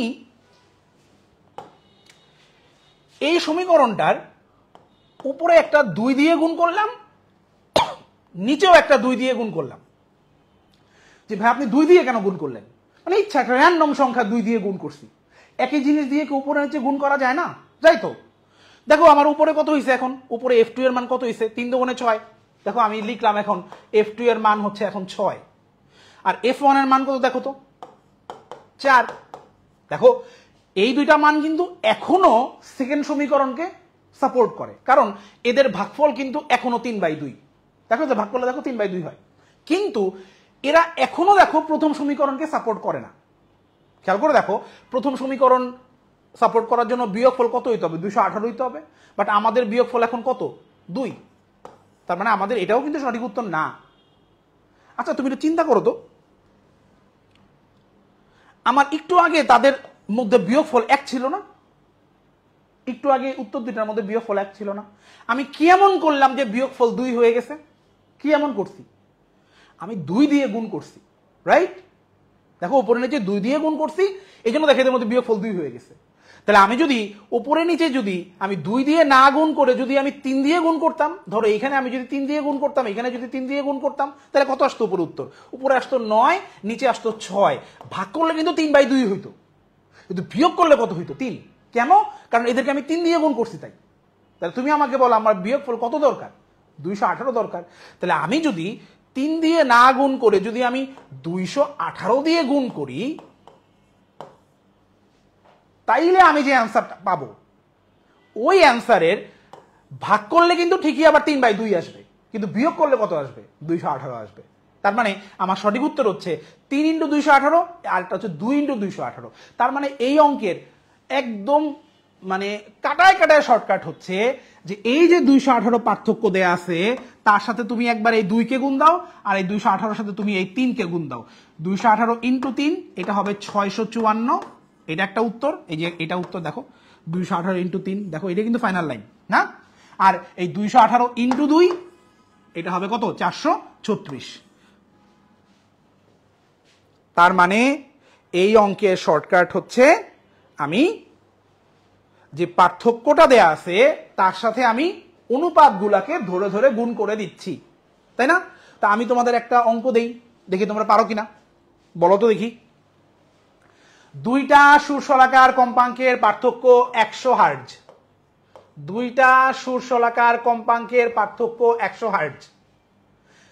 তাদের একটার 4 ল্যামডা আরেকটার 5 ল্যামডার সমান। একটার 4 ল্যামডা আরেকটার 5 ল্যামডার সমান। বলতে হবে শলাকা দ্বয়ের কম্পাঙ্কের মান কত? কে বলতে পারে?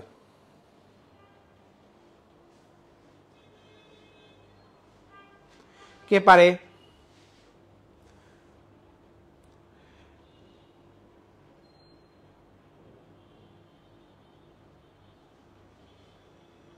উত্তর দিয়ে দাও। দুইটা সুশলাকার কম্পাঙ্কের পার্থক্য 100 হার্জ। সাদ্দাম সবার আগে পারছে। একটার 4টা তরঙ্গ দৈর্ঘ্য আরেকটার 5টার সমান। মৌমিতা পারছে। উত্তর হচ্ছে 400 আর 500। সুন্দর, এই অঙ্ক সবাই বুঝছে। এখন আমরা এই ট্রিক্সটা সেকেন্ড পেপারের একটা অঙ্কের জন্য অ্যাপ্লাই করব। মনোযোগ দিয়ে শুনবা। এই দুইটা অঙ্ক আমি তোমাকে যে দিছি, দেখো এই প্রথমটা দেখো, শুরুতে তাদের অনুপাত ছিল 3/2। এই 3 আর 2 এর গ্যাপ কত? 1। একটার 4 ল্যামডা আর একটার 5 ল্যামডার সমান। এই 4 আর 5 এর গ্যাপ কত? 1। এই অঙ্কগুলোর মধ্যে দেখছো একটা খেয়াল করছো নিয়মটা, যে অনুপাতগুলোর মধ্যে সবসময় গ্যাপ থাকে 1। যদি গ্যাপ 1 না থেকে একাধিক অন্য থাকতো তাহলে কিন্তু অঙ্কের ট্রিক্স বদলায় যেত।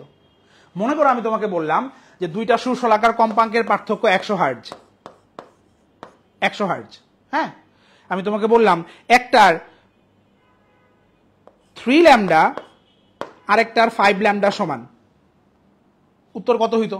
তুমি বলতা যে ভাই একবার 5 দিয়ে গুণ দেন, একবার 3 দিয়ে গুণ দেন, তাহলে একটা হইতো 500 হার্জ আর একটা হইতো কত? 300 হার্জ। আসতো না এটা উত্তর? বাট তুমি দেখো 500 আর 300 এর মধ্যে বিয়োগ করো তো 200 হয় না? বাট তোমার বিয়োগফল কত হইতে হবে? 100 হইতে হবে। আগেগুলোতে কিন্তু মিলতেছিল। আগেগুলোতে তোমরা বলছিলা 500 আর 400 বিয়োগ করলে কিন্তু 100 হয়, মিলছে। আগের গুলাতে ছিল 654 436, বিয়োগ করলে 218 হয়, মিলছে। কিন্তু এইখানে 500 আর 300 বিয়োগ করলে কিন্তু 100 হচ্ছে না, কত হচ্ছে? 200 হচ্ছে। কেন? কারণ এইটার শুরুতে গ্যাপ 1 না, শুরুতে গ্যাপ 2, এই জন্য মিলতেছে না। শুরুতে গ্যাপ কত? 2, এই জন্য মিলতেছে না। তো এই সমস্ত জায়গায় আমরা কি করব? একদমই ভয় পাওয়ার মতো কিছু নাই, একদমই ভয় পাওয়ার মতো কিছু নাই। তুমি যেটা করবা, শুরুতে তুমি আগের মতোই গুণ দিবা। 5 দিয়ে গুণ দিছো 500, 3 দিয়ে গুণ দিছো 300, শেষ শেষ।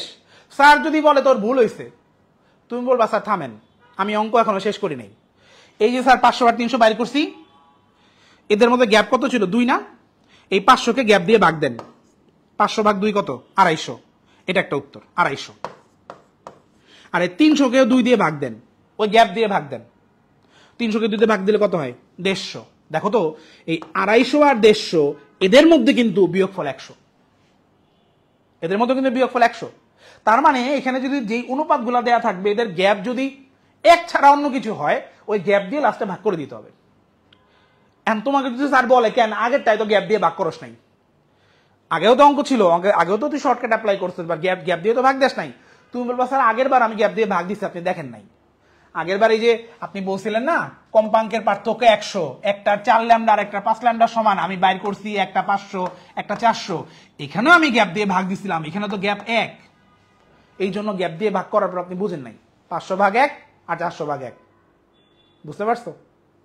তাহলে আমাদের এই অঙ্কের ফাইনাল ট্রিক্সটা কি দাঁড়াইলো? দাঁড়াইলো যে আমি অঙ্ক চিনবো কিভাবে? জোড়া উত্তর চাইবে, একটা চাইবে না, 2টা চাইবে, জোড়া উত্তর। তারপর একটা পার্থক্য দেয়া থাকবে আর 2টা অনুপাতের ডাটা দেয়া থাকবে। অনুপাতের ডাটাগুলো দিয়ে ঠাস ঠাস করে পার্থক্যকে গুণ করে দিবা। 2টা ডাটা গুণ করলে 2টা উত্তর, ডান। যদি দেখো অনুপাতগুলোর মধ্যে গ্যাপ 1, তো লাস্টে 1 দিয়ে ভাগ দিবা, মানে ভাগ দেওয়ার কিছু নাই। যদি দেখো যে অনুপাতগুলোর মধ্যে গ্যাপ 1-এর চাইতে অন্য কিছু আছে, 2 আছে বা 3 আছে, তখন তুমি ওই লাস্টে গ্যাপ দিয়ে ভাগ করে দিবা। বোঝা যাচ্ছে? আমরা এখন এই যে লাস্টে যেই কথাটা বললাম যে গ্যাপ 1 ছাড়া যদি অন্য কিছু থাকে, এটা কিন্তু সেকেন্ড পেপারের চ্যাপ্টারের ম্যাথ। এখন এটা তোমাকে দেখাবো। এই সবাই বলো তো দেখি একটু, এক পারমাণবিক গ্যাসের জন্য গামার মান কত, দ্বিপারমাণবিকের জন্য গামার মান কত, বহু পারমাণবিকের জন্য গামার মান কত? কে পারে? কার মনে আছে? লিখো তো দ্রুত, এক কমেন্টে লিখে ফেলো। এক পারমাণবিক, দ্বিপারমাণবিক, বহু পারমাণবিকে গামার মান কত? এক কমেন্টেই লিখে ফেলো।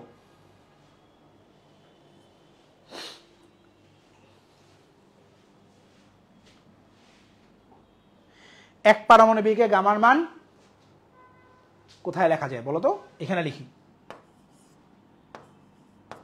এক পারমাণবিক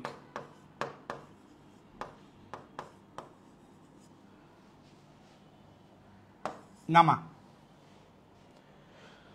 1.67। আজকের পর থেকে আমরা 1.67 শিখবো না, আজকের পর থেকে আমরা শিখবো এক পারমাণবিক গ্যাসে গামার মান 5/3। তোমাদের কিন্তু তাপগতিবিদ্যা চ্যাপ্টারের অনুশীলনের অবজেক্টিভে দেখবা এক পারমাণবিক, দ্বিপারমাণবিকের গামার মান এরকম করে অপশন হিসেবে আছে, সেখানে দশমিক দেয়া নাই, ভগ্নাংশ দেয়া আছে। তো মেডিকেল ভর্তি পরীক্ষার জন্য কিন্তু ভগ্নাংশটা মুখস্থ করাটা বেশি জরুরি। দশমিক তো তুমি এখান থেকে আন্দাজে করে ফেলতে পারবা, তাই না? তো এক পারমাণবিকের জন্য গামার মান 5/3, দ্বিপারমাণবিকের গামার মান হচ্ছে 1.4, মানে 7/5, 7/5। বহু পারমাণবিকের গামার মান হচ্ছে 1.33, তার মানে হচ্ছে 4/3। এই ভগ্নাংশ তোমার এখন মুখস্থ করা লাগবেই, এটা মনে রাখতে হবে, আস্তে আস্তে মনে থেকে যাবে তোমার। আপাতত শোনো, এটা ভাইয়া কেন দিলাম শোনো। তোমাকে জিজ্ঞেস করবে যে বাবারা বলো তো এক পারমাণবিক গ্যাসের জন্য সিপি এর মান কত এবং সিভি এর মান কত জিজ্ঞেস করবে।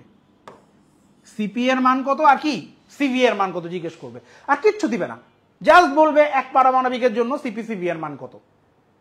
ভালো করে খেয়াল করো তো, এক পারমাণবিক গ্যাসের জন্য আমরা কিন্তু গামার মানটা মুখস্থ পারি না? মুখস্থ কত? 5/3।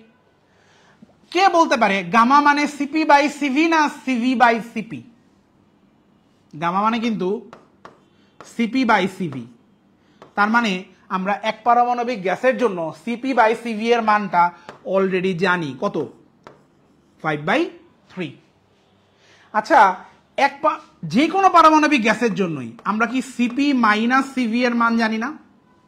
সিপি মাইনাস সিভি এর ইউনিভার্সাল ভ্যালু কত? আর এখন তোমাকে বলছে সিপি এর মান কত আর সিভি এর মান কত জিজ্ঞেস করছে।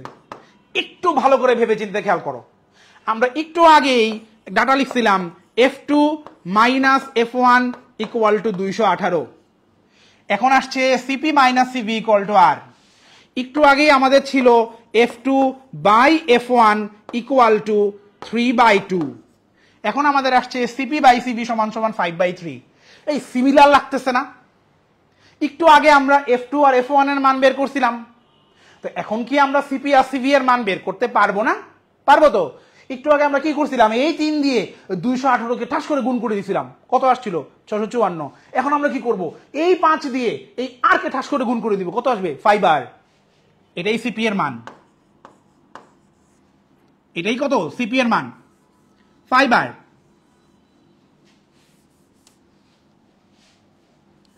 দাঁড়াও,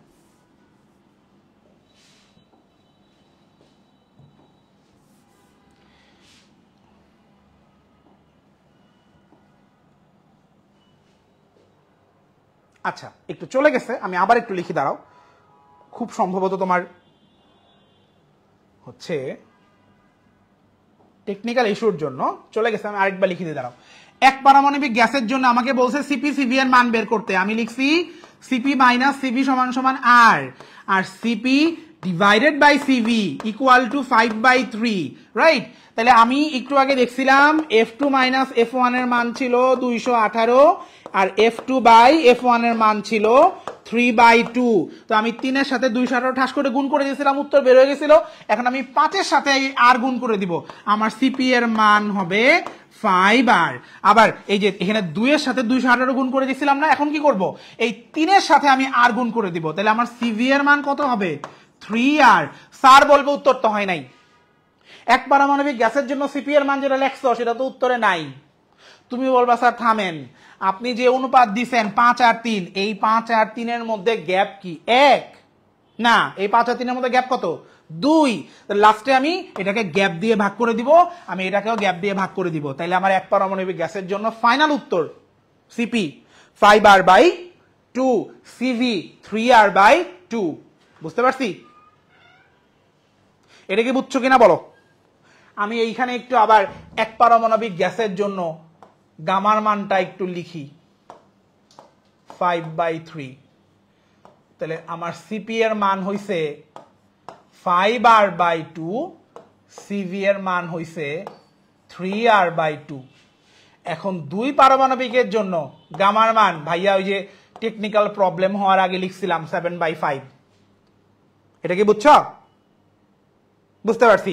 বলো, এখানে কি উপরে 7 নিচে 5 না? তাহলে আমি কি লিখবো?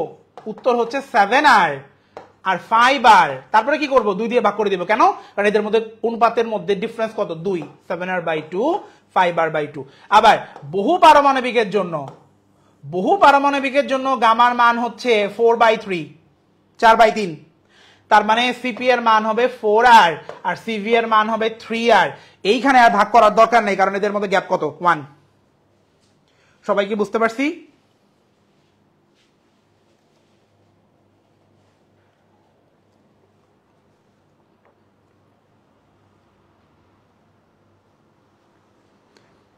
কমেন্টটা জানাও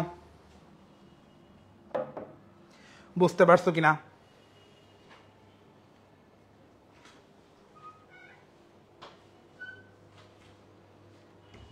সুন্দর। দেখো, আমরা যখন একটা অঙ্ক শর্টকাট করতেছি, আমরা যদি শর্টকাটটা তো আসলে কম সময়ে করতেছি, কিন্তু আমরা যদি ভেতরের ব্যাপারটা একটু বুঝি, তাহলে আমরা এই শর্টকাট দিয়ে আসলে অনেক জায়গায় অনেক ম্যাথ কভার করে ফেলতে পারবো, তাই না? এটা আমরা এই কষ্টগুলো আমরা শুরু থেকেই করবো, তাহলে আমাদের জন্য ফিজিক্সের ম্যাথগুলো অনেক ইজি হয়ে যাবে। আর ম্যাথ অনেক সহজ আসে, তুমি যত গুছায় পড়তে পারবা, স্ট্র্যাটেজিক্যালি পড়তে পারবা, তত সুন্দর তোমার মনে থাকবে। তাহলে আমাদের ম্যাথ ডান। আমরা অনেকক্ষণ ম্যাথ করছি, আসে এবার থিওরিতে আসি। 9.5 দেখো, অগ্রগামী তরঙ্গের জন্য দেখতে পাচ্ছ নিচে অনেকগুলো বৈশিষ্ট্য আছে। মনে আছে তরঙ্গের বৈশিষ্ট্য আমরা পড়ছিলাম, ইয়েস নো দিয়ে পড়ে ফেলছিলাম, পজিটিভ নেগেটিভ দিয়ে পড়ে ফেলছিলাম। অগ্রগামী তরঙ্গের বৈশিষ্ট্যগুলো আমরা আরেকটু সুন্দর করে পড়ব। আমাদের বইতে আরেকটু পরে স্থির তরঙ্গের অনেকগুলো বৈশিষ্ট্য আছে। তো অগ্রগামী তরঙ্গের বৈশিষ্ট্য আর স্থির তরঙ্গের বৈশিষ্ট্য ধমনী শিরার বৈশিষ্ট্যের মতো, অপোজিট। তার মানে অগ্রগামী বৈশিষ্ট্যগুলো মনে রাখলে স্থিরের বৈশিষ্ট্যগুলো আমার আর পড়া লাগবে না। তো আমি অগ্রগামী বৈশিষ্ট্য আর স্থিরের বৈশিষ্ট্য আলাদা করে না পড়ে একটা পার্থক্য বানায় পড়ে ফেলবো। তাহলে আমার আর অগ্রগামী বৈশিষ্ট্য আলাদা করে পড়া লাগবে না, স্থিরের বৈশিষ্ট্য আলাদা করে পড়া লাগবে না। তো যখন আমরা পাতা উল্টাইতে স্থিরের বৈশিষ্ট্যে আসবো, স্থির তরঙ্গের বৈশিষ্ট্যে, তখন আমরা পার্থক্যটা পড়বো। আপাতত এই টপিক বাদ। কেমন? আপাতত আমরা চলে যাই 9.7। তোমার বইয়ে 9.7, এটা যাদের বই একটু বেশি পুরাতন তাদের বইতে এটা হবে 9.8। একটু দেখো, যাদের বই বেশি পুরাতন তাদের বইতে 9.8 হবে। এই 9.7-এর ওপরেই দেখবা 3টা সংজ্ঞা দেয়া আছে। তো ফিজিক্সে কিন্তু অনেক সংজ্ঞা মুখস্থ করতে হয়। এত সংজ্ঞা অ্যাডমিশন টেস্টের জন্য মুখস্থ করতে গেলে তোমার মনে থাকবে না। সংজ্ঞাগুলার মধ্যে কোনো একটা স্পেসিফিক শব্দ টার্গেট করে সংজ্ঞাটা মুখস্থ করে ফেলতে হয়, এটা নিয়ম। আমি তোমাকে এই বুদ্ধিটা এখন শিখাই দিব। হ্যাঁ, দেখো এটা, এই উপরের জায়গাটাকে একটু জুম ইন করি। দেখো এইখানে নতুন কিছু শব্দ তোমরা পাবা যেগুলো তোমরা ছোটবেলায় পড়ো নাই। সেটা হচ্ছে স্বরকম্প, এটা তোমরা ছোটবেলায় পড়ো নাই। ব্যতিচার, এটা তোমরা আলোর চ্যাপ্টারে পড়বা। আর স্বরকম্প আজকে আমাদের চ্যাপ্টারের সেকেন্ড পার্টে আছে, যেটা আমরা আজকে পড়াবো না। বিটের বেসিকটা আমরা আজকে পড়াবো না। আমরা শুধু এখন এই সংজ্ঞা দুইটার কিভাবে ভালোভাবে মনে রাখা যায় সেই ব্যাপারটা তোমাকে বলবো, একটু মনোযোগ দিয়ে শুনবা। দেখো 1 নাম্বার যে সংখ্যাটা আছে স্থির তরঙ্গ, এইটার মধ্যে দেখো কি লেখা আছে, সর্ববিষয়ে একই রকম দুটি সরল তরঙ্গ পরস্পর বিপরীত দিক থেকে আসবে, স্থির তরঙ্গ সৃষ্টি হবে। এই ব্যাপারে আমি তোমাকে একটু পরেই পড়াচ্ছি। স্থির তরঙ্গ একদম ডাহা মুখস্থ করাই দিব, একদম তোমার ঝাঁঝরা মনে থাকবে, ওটা বাদ দাও আপাতত।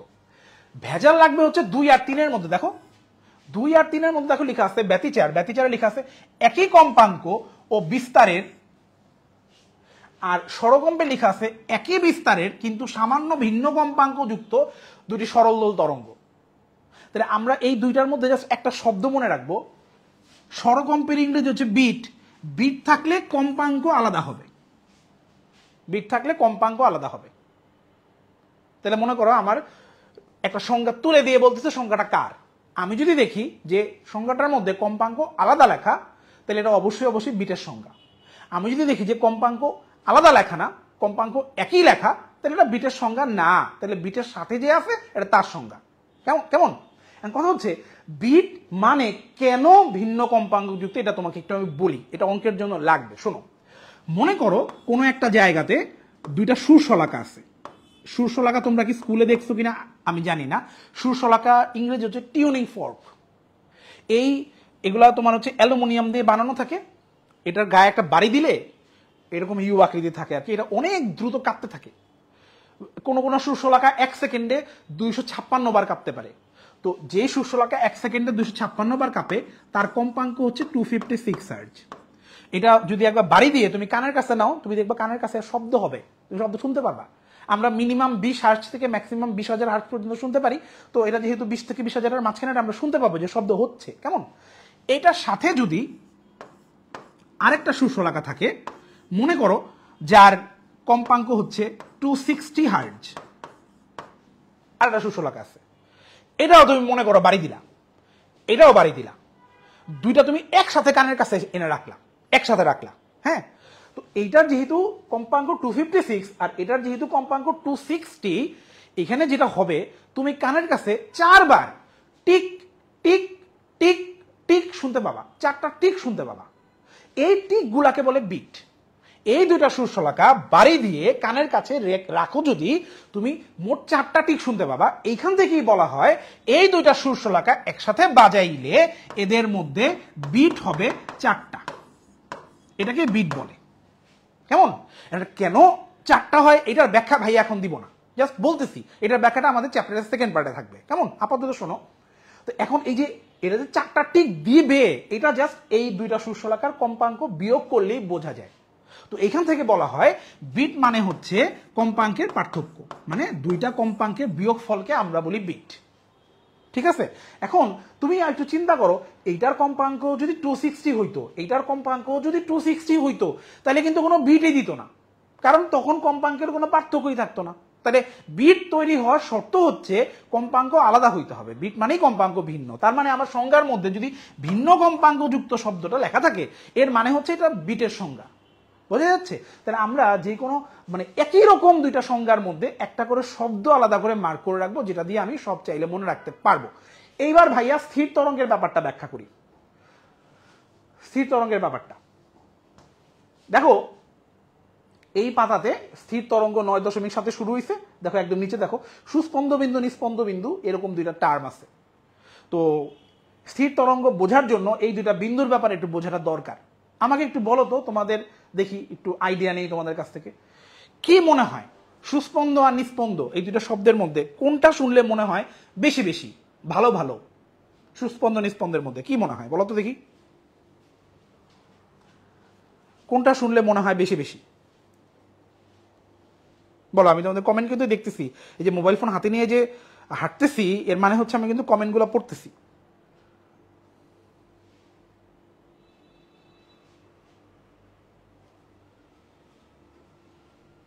সুস্পন্দ নিস্পন্দের মধ্যে কোনটা শুনলে মনে হয় বেশি বেশি ভালো ভালো? সুস্পন্দ শুনলে মনে হয় বেশি বেশি ভালো ভালো, তাই না? দেখো, একটা সুস্পন্দ বিন্দু বলতে বোঝায় সুস্পন্দ বিন্দু, স্পন্দ মানে কাঁপতেছে, তাহলে সু মানে যে বেশি বেশি কাঁপতেছে, সুস্পন্দ মানে বেশি বেশি কাঁপে যে বিন্দু। দেখো, সুস্পন্দ বিন্দু হচ্ছে এমন বিন্দু যে বিন্দুগুলোতে বিস্তার সর্বাধিক, কেমন? আর নিস্পন্দের এই নি শব্দের মানে হচ্ছে নাই, তার মানে যেখানে কোনো কম্পনই নাই সেটাকে আমরা বলি নিস্পন্দ বিন্দু। তো নিস্পন্দ বিন্দু হচ্ছে যে সমস্ত বিন্দুতে বিস্তার শূন্য। এটা একটা ছবি এঁকে তোমাকে দেখাই, ভালো বুঝবা তাইলে। দেখো তো, মনে করো এইখানে একটা তরঙ্গ এইভাবে উঠে নিচে গিয়ে আবার উঠে আবার এইভাবে আসলো। ধরো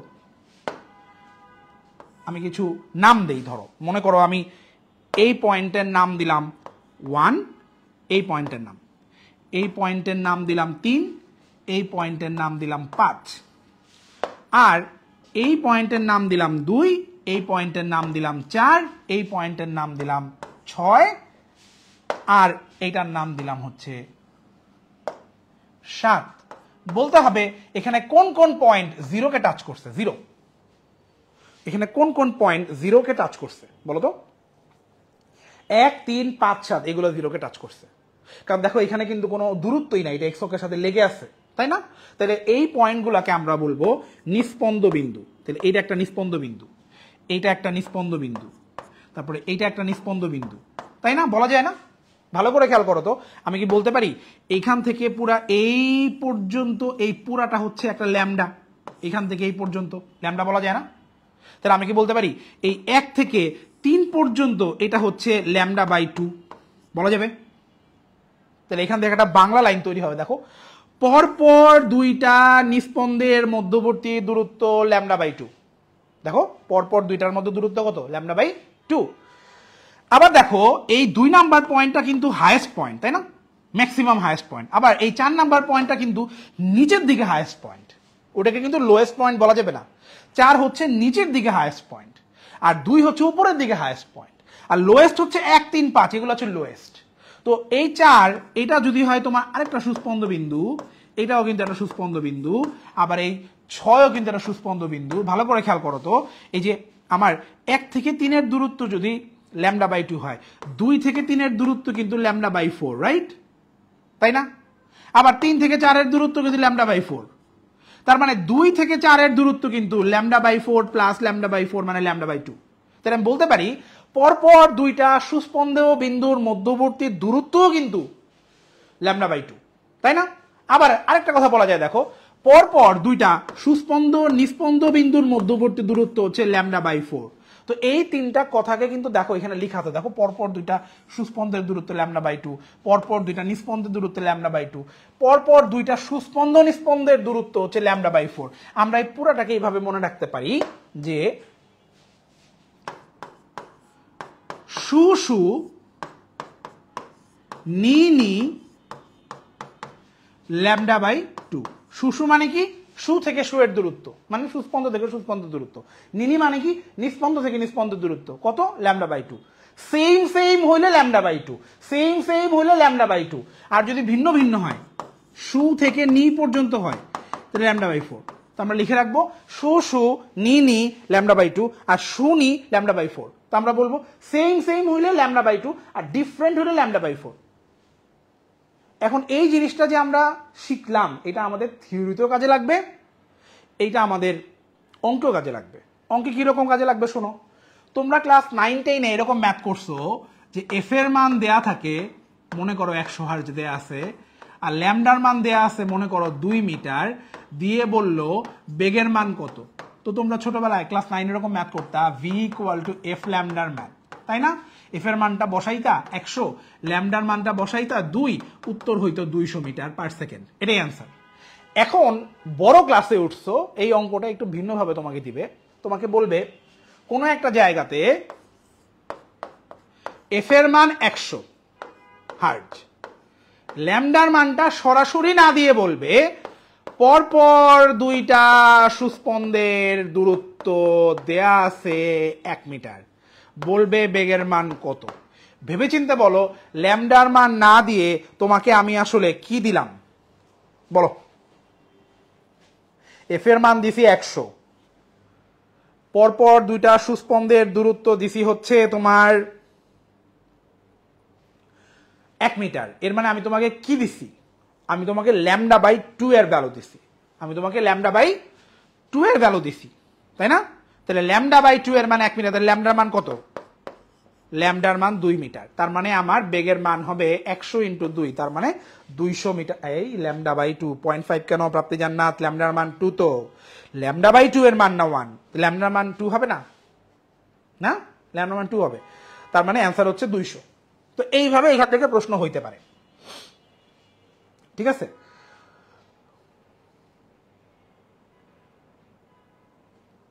আশা করি সবাই এটা বুঝতে পারছো।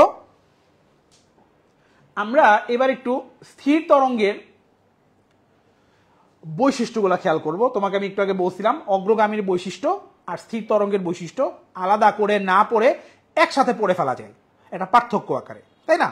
এই পার্থক্যটা দেখো ভাইয়া পরের পাতাতে স্লাইডের মধ্যে অ্যাড করছি, এটা আমরা একটু পরে পড়ে ফেলবো। তার আগে স্থির তরঙ্গ আরেকটু বোঝানোর দরকার আছে। শোনো, এখানে তুমি দেখো স্থির তরঙ্গের বৈশিষ্ট্যের নিচে স্থির তরঙ্গ সৃষ্টির শর্ত দেয়া আছে। খেয়াল করো, স্থির তরঙ্গ সৃষ্টির শর্ত দেয়া আছে। এই শর্তগুলো একটু বোঝার দরকার আছে। আমি শর্তগুলোকে জুম ইন করি। দেখো, এগুলো হচ্ছে স্থির তরঙ্গের সৃষ্টির শর্ত। শোনো, স্থির তরঙ্গ হচ্ছে এমন তরঙ্গ যার মধ্যে সুস্পন্দ বিন্দুও থাকবে এবং যার মধ্যে নিস্পন্দ বিন্দুও থাকবে। এখন নিস্পন্দ বিন্দু মানে হচ্ছে যেই বিন্দুতে কোনো কাপাকাপি হবে না, কোনো কম্পন হবে না, তরঙ্গ একদম জিরো বিস্তারে থাকবে, সব চুপচাপ শান্ত ঠান্ডা থাকবে, এগুলো হচ্ছে নিস্পন্দ বিন্দু। এখন নিস্পন্দ বানানোর জন্য অবশ্যই তোমার দুইটা তরঙ্গের হেল্প লাগবে, যে দুইটা তরঙ্গ হুবহু ডুপ্লিকেট হবে এবং এরা বিপরীত দিক থেকে আসবে। তুমি চিন্তা করো, মনে করো আমার বাম হাত এবং ডান হাত, ধরো এই দুইটা তরঙ্গ, এই তরঙ্গ দুইটা বিপরীত দিক থেকে আসতেছে। মনে করো এই হাত দুইটা পরস্পরের ডুপ্লিকেট। মনে করো এইটার কম্পাঙ্ক যদি 5 হার্জ হয়, এইটার কম্পাঙ্ক 5 হার্জ। কেমন? এই তরঙ্গ দুইটা যখন বিপরীত দিক থেকে আসবে, এসে যখন তারা বাড়ি খাবে, এই বাড়ি খাওয়াটাকে ফিজিক্সের ভাষায় বলে উপরিপাতন। ধরো কোনো জায়গায় যদি লেখা থাকে যে মানে দুটো তরঙ্গ পরস্পর একে অপরের উপর উপরিপাতিত হয়েছে, এই কথাটার মানে হচ্ছে দুইজন মানুষ বিপরীত দিক থেকে এসে একটা উষ্টা খেয়ে বাড়ি খাইছে, এই বাড়ি খাওয়াটাই হচ্ছে আসলে কি? উপরিপাতন। এখন যখন দুটো তরঙ্গ উপরিপাতিত হয় তখন তারা দুইভাবে মিলিত হয়। একবার তারা সমদশায় মিলিত হয়, আরেকবার তারা বিপরীত দশায় মিলিত হয়। মনে করো তরঙ্গগুলো যখন সমদশায় মিলিত হয়, এই কথাটার মানে কি? মানে একটা তরঙ্গ যদি পজিটিভ সাইডে থাকে, আরেকটা তরঙ্গ পজিটিভ সাইডেই আছে। মানে ব্যাপারটা কিরকম দেখো, যদি ছবি এঁকে দেখাই তোমাকে। মনে করো আমি এইখানে একটা তরঙ্গ মনে করে রাখছি, এরকম একটা তরঙ্গ, হ্যাঁ, আর একটা তরঙ্গ মনে করে রাখছি তোমার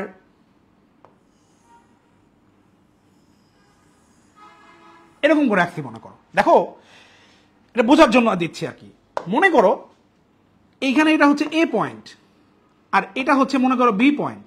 এই এ আর বি পয়েন্টে এই সবুজ আর নীল তরঙ্গ কিন্তু সমদশায় আছে, কারণ এই সবুজ তরঙ্গ পজিটিভ সাইডে আছে, নীল তরঙ্গ পজিটিভ সাইডে আছে। তাহলে এ আর বি পয়েন্টে এই সবুজ আর নীল তরঙ্গ সমদশায় মিলিত হয়েছে। ধরো এইখানে এইটার বিস্তারের মান যদি হয় +10, এইটার বিস্তারের মান যদি হয় +8, তাহলে এদের লব্ধি বিস্তার হবে 18, 10 যোগ 8 18, তার মানে এদের লব্ধি বিস্তারটা অনেক বেড়ে যাবে। তাহলে যেখানে যেখানে তরঙ্গ সমদশায় মিলিত হয়, যে দুই তরঙ্গ একই সাইডে আছে, পজিটিভ সাইডে আছে, সেখানে সেখানে লব্ধি তরঙ্গটা অনেক বেড়ে যায়, অনেক জোরে শব্দ শোনা যায়। আবার এখানে দেখো, এটা মনে করো সি পয়েন্ট, এখানে দেখো নীল তরঙ্গটা পজিটিভ দশায় আছে, তাই না? এটা মনে করো +10, কথার কথা। আর এখানে দেখো সবুজ তরঙ্গটা দেখো এই বরাবর দেখো দেখো নেগেটিভ পয়েন্টে কিন্তু আছে, মনে করো ডি পয়েন্ট। তাহলে এই ডি পয়েন্টে এটা হচ্ছে তোমার মনে করো -12, তাহলে এইটা আছে পজিটিভ দশায় আর ডি তরঙ্গ আছে নেগেটিভ দশায়, তাই না? ওই সবুজটা আছে নেগেটিভ দশায়। এখন যদি আমি যোগ করি +10 আর -12 যোগ হয়ে হবে -2, তার মানে এইখানে যে লব্ধি তরঙ্গটা হবে এটা অনেক ছোট হয়ে যাবে, -2, নেগেটিভ দিকে 2 ঘর যাবে আর কি, তাই না? তার মানে এইখানে কিন্তু শব্দটা অনেক কম শোনা যাবে। এখন তুমি চিন্তা করো, যদি দুইটা মানে ডুপ্লিকেট তরঙ্গ যদি বিপরীত দিক থেকে আসে, যখন তারা সমদশায় মিলিত হবে, মনে করো একজন +10 আরেকজন +10, তখন দুইটা মিলে কিন্তু হয়ে যাবে +20, অনেক জোরে শব্দ শোনা যাবে। ওই জায়গাগুলোকে আমরা বলি সুস্পন্দ বিন্দু। আর যখন তারা বিপরীত দশায় মিলিত হবে, মনে করো তখন একজন +10 আরেকজন হবে -10। এখানে কিন্তু সেম ছিল না, এখানে +10 আর -12 ছিল, কারণ এটা ডুপ্লিকেট তরঙ্গ না। কিন্তু স্থির তরঙ্গ সৃষ্টির জন্য অবশ্যই তরঙ্গ দুটোকে ডুপ্লিকেট হতে হবে। তার মানে একটা +10 হইলে আরেকটা বিপরীত দশায় -10 হবে, তখন 10 আর -10 মিলে কত হবে? 0। তাহলে 0 মানেই কি ওখানে নিস্পন্দ বিন্দু তৈরি হবে। তাইলে চিন্তা করো, দুইটা ডুপ্লিকেট তরঙ্গ বিপরীত দিক থেকে চলতে চলতে আগায় আসতেছে। এই বলতো, যেই তরঙ্গ চলতে চলতে আগায় আসে সেই তরঙ্গের নাম কি? অগ্রগামী। তার মানে দুইটা বিপরীত দিক থেকে দুইটা অগ্রগামী তরঙ্গ, ডুপ্লিকেট অগ্রগামী তরঙ্গ, একই রকম অগ্রগামী তরঙ্গ বিপরীত দিক থেকে আগায় আসতেছে, তারা সমদশায় মিলিত হবে, আরেকবার বিপরীত দশায় মিলিত হবে। সমদশায় মিলিত হইলে তৈরি হবে সুস্পন্দ বিন্দু, যেখানে বিস্তার অনেক বেশি, শব্দ অনেক জোরে শোনা যাবে। আর বিপরীত দশায় মিলিত হইলে একদম কিছুই থাকবে না, সব 0 হয়ে যাবে, সেগুলোকে আমরা বলি নিস্পন্দ বিন্দু। এরকম সুস্পন্দ বিন্দু নিস্পন্দ বিন্দু পর্যায়ক্রমে তৈরি হইতেই থাকবে। এই পুরো জিনিসটাকে বলে স্থির তরঙ্গ। এবং স্থির তরঙ্গ এক জায়গায় আটকায় থাকবে, এটা জায়গা ছেড়ে নড়বে চড়বে না। এটা আমি বলি, তুমি এটা রিয়েল লাইফেও তৈরি করতে পারো। গোসল করতে যাওয়ার আগে গামছা হাতে নিয়ে শীতকালে আমরা সাধারণত ইনায়া বিনায়া গোসলখানা অ্যাভয়েড করার চেষ্টা করি। ওই সময় অনেকে গামছা 2 হাতে নিয়ে এরকম করে গোল গোল করে ঘুরায়, আবার টান দেয়, টান দিলে দেখা যায় গামছাটা মাঝখান থেকে কাঁপতে থাকে। দেখছো কখনো? 2 হাতের মধ্যে গামছা এরকম করে বেঁধে টান দেয়, একটা টান দিলে গামছাটা দেখা যায় এবং নড়াচড়া করে করে করে কাঁপতে থাকে। অনেক সময় দেখতে বারান্দায় কাপড় ঝোলানোর যে তার থাকে, সেই তারকে অনেক সময় আমরা টান দিয়ে ছেড়ে দেই, তখন তারটা দেখা যায় এরকম উপর নিচে করে করে নাচানাচি করতে করতে থেমে যায়। এই তরঙ্গ জায়গায় তৈরি হয়, জায়গায় মরে যায়। এই তরঙ্গকে আমরা বলি স্থির তরঙ্গ। তাহলে এবার চিন্তা করো, একটা স্থির তরঙ্গ সৃষ্টির শর্ত কি? একটা স্থির তরঙ্গের জন্য, সৃষ্টির জন্য 2টা অগ্রগামী তরঙ্গ লাগবে। অগ্রগামী তরঙ্গ 2টা কি একই দিক থেকে আসবে? না, বিপরীত দিক থেকে আসবে। তাদের সবকিছু কি আলাদা আলাদা হবে? না, তাদের সবকিছু সমান হবে এবং বিপরীত হবে। যখন তারা মিলিত হবে তখন স্থির তরঙ্গ তৈরি হবে। বোঝা যাচ্ছে? তাহলে এতটুকু যদি বোঝো, এতটুকু ক্লিয়ার? এতটুকু যদি বোঝো, তাহলে তুমি এখানে প্রত্যেকটা লাইন এখন পারবা। ভালো করে খেয়াল করো, ভাই এখন মার্ক করে দেই। দেখো, দুটি অভিন্ন চলতরঙ্গ, অভিন্ন মানে কি রে? একই রকম। কয়টা? 2টা। চলতরঙ্গ মানে কি রে? অগ্রগামী তরঙ্গ। চল মানে যে, অগ্রগামী মানে তাই। কোন দিক থেকে আসবে রে? বিপরীত দিক থেকে আসবে। ডান। আবার দেখো 2 নম্বর পয়েন্ট, একই বেগে বিপরীত দিক থেকে, না? 3 এবং 4 পরে পড়বো, 3 4 বাদ, আগে 5 পড়ো। দেখো, তরঙ্গ দুটির সরণ সমান ও বিপরীত হতে হবে। সবই সমান, সবই বিপরীত, সবই 2টা। আবার 6 নাম্বার, তরঙ্গ দুটির বিস্তার কি হতে হবে? সমান হতে হবে। 7 নাম্বার, তরঙ্গ দুটির তরঙ্গ দৈর্ঘ্য কি হতে হবে? সমান হতে হবে। এখানে কেন ভাইয়া বিপরীত লিখলো না? এখানে কেন দিক লিখলো না? তাহলে কি এখানে কি তারা একই দিক বোঝাচ্ছে? এখানে কেন দিক লিখলো না? কারণ এরা স্কেলার রাশি। কারণ এরা কি রাশি? স্কেলার রাশি। তুমি দেখো, বিস্তার, তরঙ্গ দৈর্ঘ্য, এটা তো দৈর্ঘ্য, এগুলোর কোনো দিক থাকবে? উচ্চতার কোনো দিক আছে? যে স্যার আমি 5 ফিট লম্বা উপরের দিকে, এটা হইল না তো। তাহলে যেগুলা স্কেলার সেগুলার জন্য দিক বলা যাবে না, একই দিকে বলা যাবে না, বিপরীত দিকে বলা যাবে না। বিস্তার তরঙ্গ দৈর্ঘ্য সমান হতে হবে। বাকিগুলো দেখো সরণ ভেক্টর রাশি, মানও বলতে হবে দিকও বলতে হবে, মান সমান দিক বিপরীত। বেগ ভেক্টর রাশি, মানও বলতে হবে দিকও বলতে হবে, মান কত একই, দিক কত বিপরীত। তাহলে আমার স্থির তরঙ্গ সৃষ্টির শর্ত পড়া হয়ে যাচ্ছে না। 3 এবং 4 বাকি আছে। দেখো 3 এবং 4কে ভাইয়া বলি যমজ লাইন। যমজ লাইন, যমজ মানে কি, একটা পড়লে আরেকটা পারবা। তুমি দেখো কি লেখা আছে, তরঙ্গ পৃষ্ঠ আনুভূমিক অবস্থানে সংকুচিত হয়।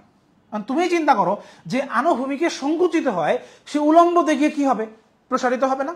দেখো পরের লাইন দেখো, প্রসারিত হয় লেখা আছে। তাহলে আমরা এইভাবে মনে রাখতে পারি যে উলম্বে সবকিছু লম্বা হয়। কি মনে রাখতে পারি, উলম্বে সবকিছু লম্বা হয়। উলম্ব লম্বা কাছাকাছি শব্দ না, তাহলে উলম্বে লম্বা হলে আনুভূমিকে কি হবে, খাটো হবে, আনুভূমিকে সংকুচিত হবে, তাই না।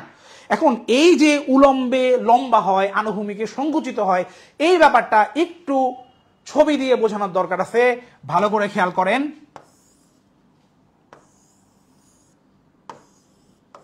বলেন তো দেখি, 1 2 3 4 5 বলতে হবে। মনে করো এটা হচ্ছে 0 পয়েন্ট, এটা 0, এখান থেকে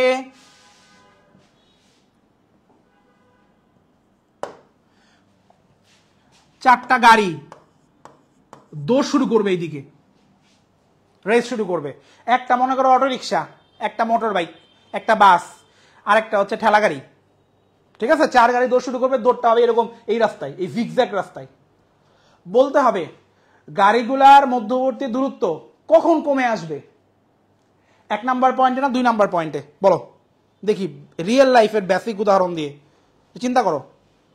কোন একটা রাস্তায় যখন আমরা দৌড়াইতে যাই, আমাদের গতি কখন কমে আসে, কখন আমাদের পিছনের জন্য এসে আমাদের ধরে ফেলতে চায়, যখন আমরা বাঁক নিতে যাই, তাই না, যখন আমরা মোড় ঘুরতে যাই, ওই সময়গুলোতে দেখা যায় কি পিছনে যখন দৌড়ায় দেখা যায় আমাদের ধরে ফেলতে অলমোস্ট, তাই না। তাহলে এই গাড়িগুলা যখন দৌড় শুরু করবে, তখন কিন্তু বাইকওয়ালা কিন্তু ভন করে দৌড়ায় চলে যাবে, বাকিদের কাছ থেকে বাইকওয়ালার দূরত্ব বাড়বে, রাইট। কিন্তু এই বাঘ ঘোরার সময় দেখা যাবে বাইকওয়ালা স্পিড কমাবে, ততক্ষণে পিছনের অটো রিক্সা বলবে মামা আসসালামু আলাইকুম, পিছনে অটো রিক্সার কাছাকাছি চলে আসবে, তাই না। তার মানে বাঘ ঘোরার সময় ম্যাক্সিমাম গাড়ি কাছাকাছি থাকবে, আবার বাঘ ঘুরে বাইকওয়ালা দেখা যাবে আগে ভন করে দৌড়ায় চলে গেছে।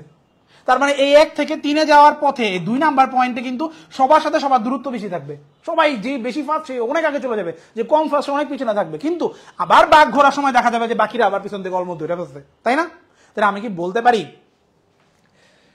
সুস্পন্দ বিন্দুতে এই যে এই জায়গাটাতে গাড়িগুলা কাছাকাছি চলে আসে, এই গাড়িগুলা মনে করো হর্ন দিচ্ছে, হর্ন, হ্যাঁ, সবগুলা গাড়ি যখন কাছাকাছি আসবে তখন হর্নের শব্দটা কি অনেক বেড়ে যাবে না। গাড়িগুলো মনে করো কন্টিনিউয়াস হর্ন দিচ্ছে, তাহলে এই বাঘ ঘোরার সময় মানে 1 নাম্বার পয়েন্টে কিন্তু হর্নের শব্দ অনেক বেড়ে যাবে, রাইট। কেন, কারণ সবগুলা কাছাকাছি আসছে। এই জায়গাটাকে আমরা সুস্পন্দ বিন্দু বলি না, সুস্পন্দ বিন্দুতে সবকিছু তীব্রতা অনেক বেড়ে যায় না, কেন, এই জন্য, কারণ তরঙ্গ যেই বিন্দুগুলা দিয়ে তৈরি, এই বিন্দুগুলা এখানে কাছাকাছি চলে আসে, কাছাকাছি মানে সংকুচিত হয়ে আসে, খুবই নিকটে চলে আসে। দেখো এই বিন্দুটা যে আনুভূমিক বিন্দু, এটা আমরা কিভাবে বলি, জ্যামিতিক ভাবে একটা বক্ররেখার কোন একটা বিন্দু আনুভূমিক নাকি উলম্ব, এটা বোঝার জন্য এই বিন্দুতে একটা স্পর্শক টানতে হয়। এই স্পর্শক যদি আনুভূমিক হয় তাহলে এই বক্ররেখার এই বিন্দুটা আনুভূমিক বিন্দু। তার মানে এখানে আমি বলতে পারি আনুভূমিকে সবাই কাছাকাছি চলে আসতেছে, মানে সংকুচিত হয়ে যাচ্ছে। আর এইখানে যদি আমি একটা স্পর্শক টানি, এই স্পর্শক কিন্তু অলমোস্ট 90 ডিগ্রি হবে, তাহলে এটা হচ্ছে উলম্ব। উলম্বে সবকিছু কি হয় যেন, প্রসারিত হয়, মানে দূরে দূরে চলে যায়, সেখানে শব্দ কম শোনা যায়। গাড়িগুলোর মধ্যে দেখো দূরত্ব কিন্তু বেড়ে যাচ্ছে, তাহলে শব্দ কম শোনা যাবে না। এই জন্য আমরা এটাকে বলি নিস্পন্দ বিন্দু। এখানে সবচেয়ে হাই স্পিডে তরঙ্গের বিন্দুগুলো দৌড়াবে, এই জন্য এখানে তোমার মাঝখানে কোনো শব্দই শুনতে পাবো না। এই জন্য আমরা নিস্পন্দ বিন্দুতে কিছু শুনি না, আর সুস্পন্দ বিন্দুতে শুনি। এই জন্য সংকুচিত হয়, এই জন্য প্রসারিত হয়। এই বলো বুঝছো কিনা, বুঝতে পারছো। তাহলে আমরা শর্টকাট দিয়ে কিভাবে মনে রাখবো, উলম্বে সবকিছু লম্বা হয়, রাইট। উলম্বে সবকিছু কি হয়, লম্বা হয়।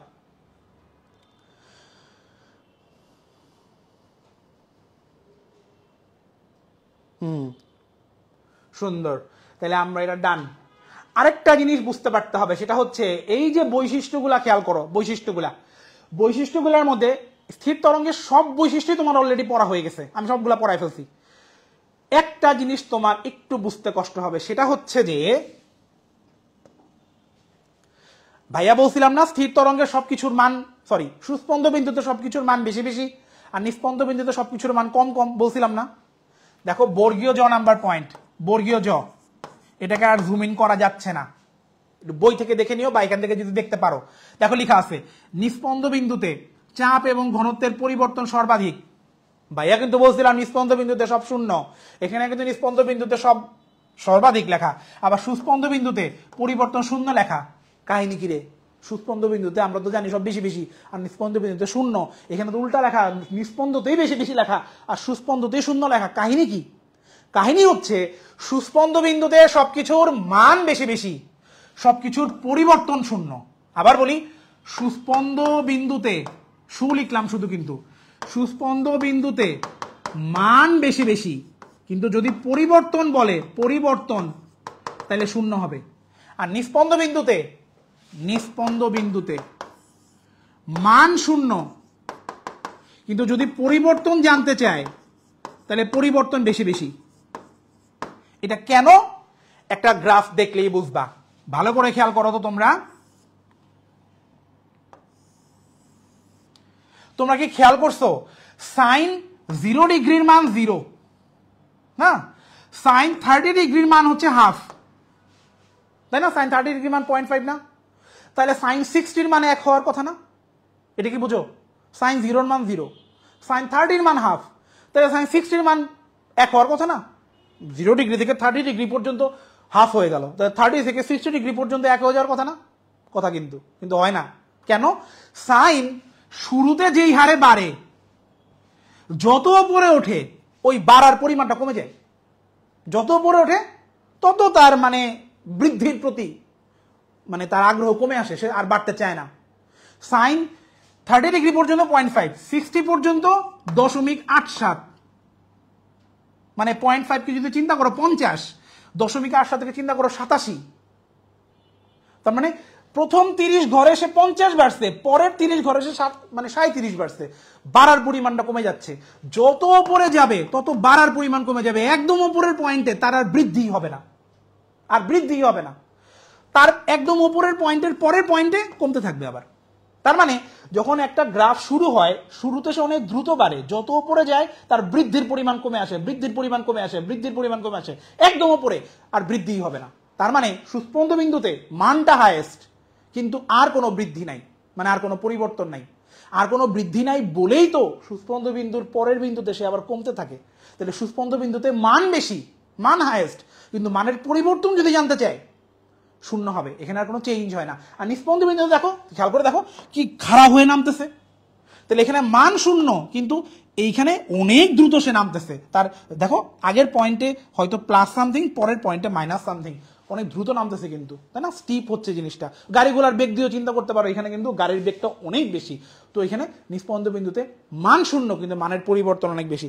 আমরা এই জিনিসটা তো ব্যাখ্যা করে বললাম কেন? কারণ স্থির তরঙ্গ আমরা কলেজে পড়ি নাই। এখান থেকে যেই ধরো 1 লাইন 2 লাইনের থিওরি আসবে, এটা হয়তো আমরা বুঝে পড়লে আমাদের ভালো মনে থাকবে। তো আশা করি এই জিনিসটা মাথার মধ্যে থাকবে। এখন থেকে যে কোনো জায়গায় সুস্পন্দের মান যা বলবে, পরিবর্তন বলে তার উল্টা দাগাই দিয়ে আসবা। মান যদি বেশি হয় পরিবর্তন শূন্য, মান যদি শূন্য হয় পরিবর্তন বেশি, ব্যাস সোজা কথা। আমরা এবার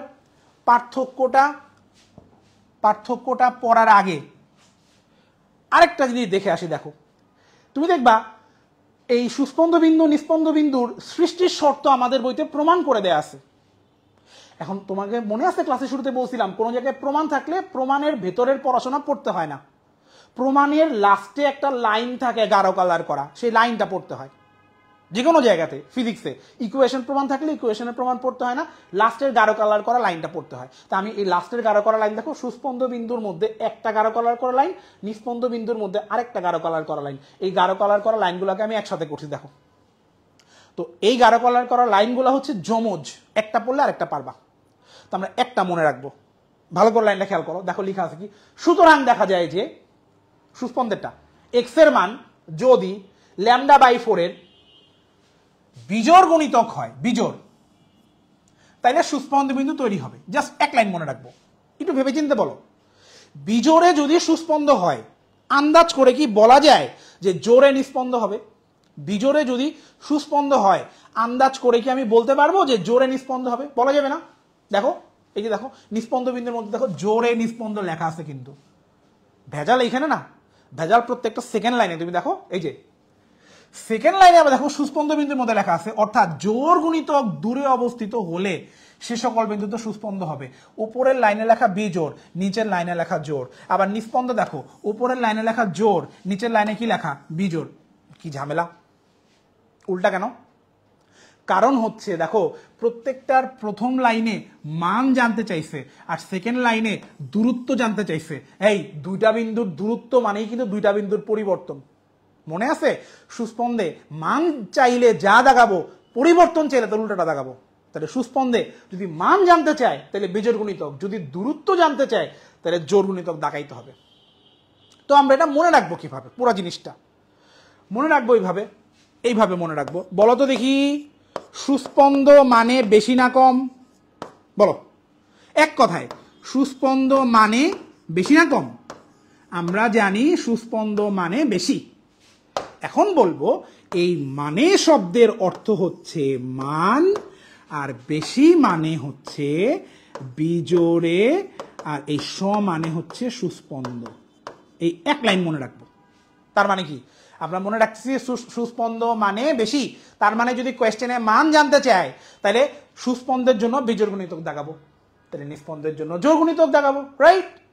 এখন আমরা মনে করো সুস্পন্দ মানে বেশি, এটা মুখস্থ করে পরীক্ষার হলে গেছি, পরীক্ষায় গিয়ে দেখলাম কোয়েশ্চেনে মানই জানতে চায় নাই, কোয়েশ্চেনে দূরত্ব জানতে চাইছে। তখন আমরা কি করব?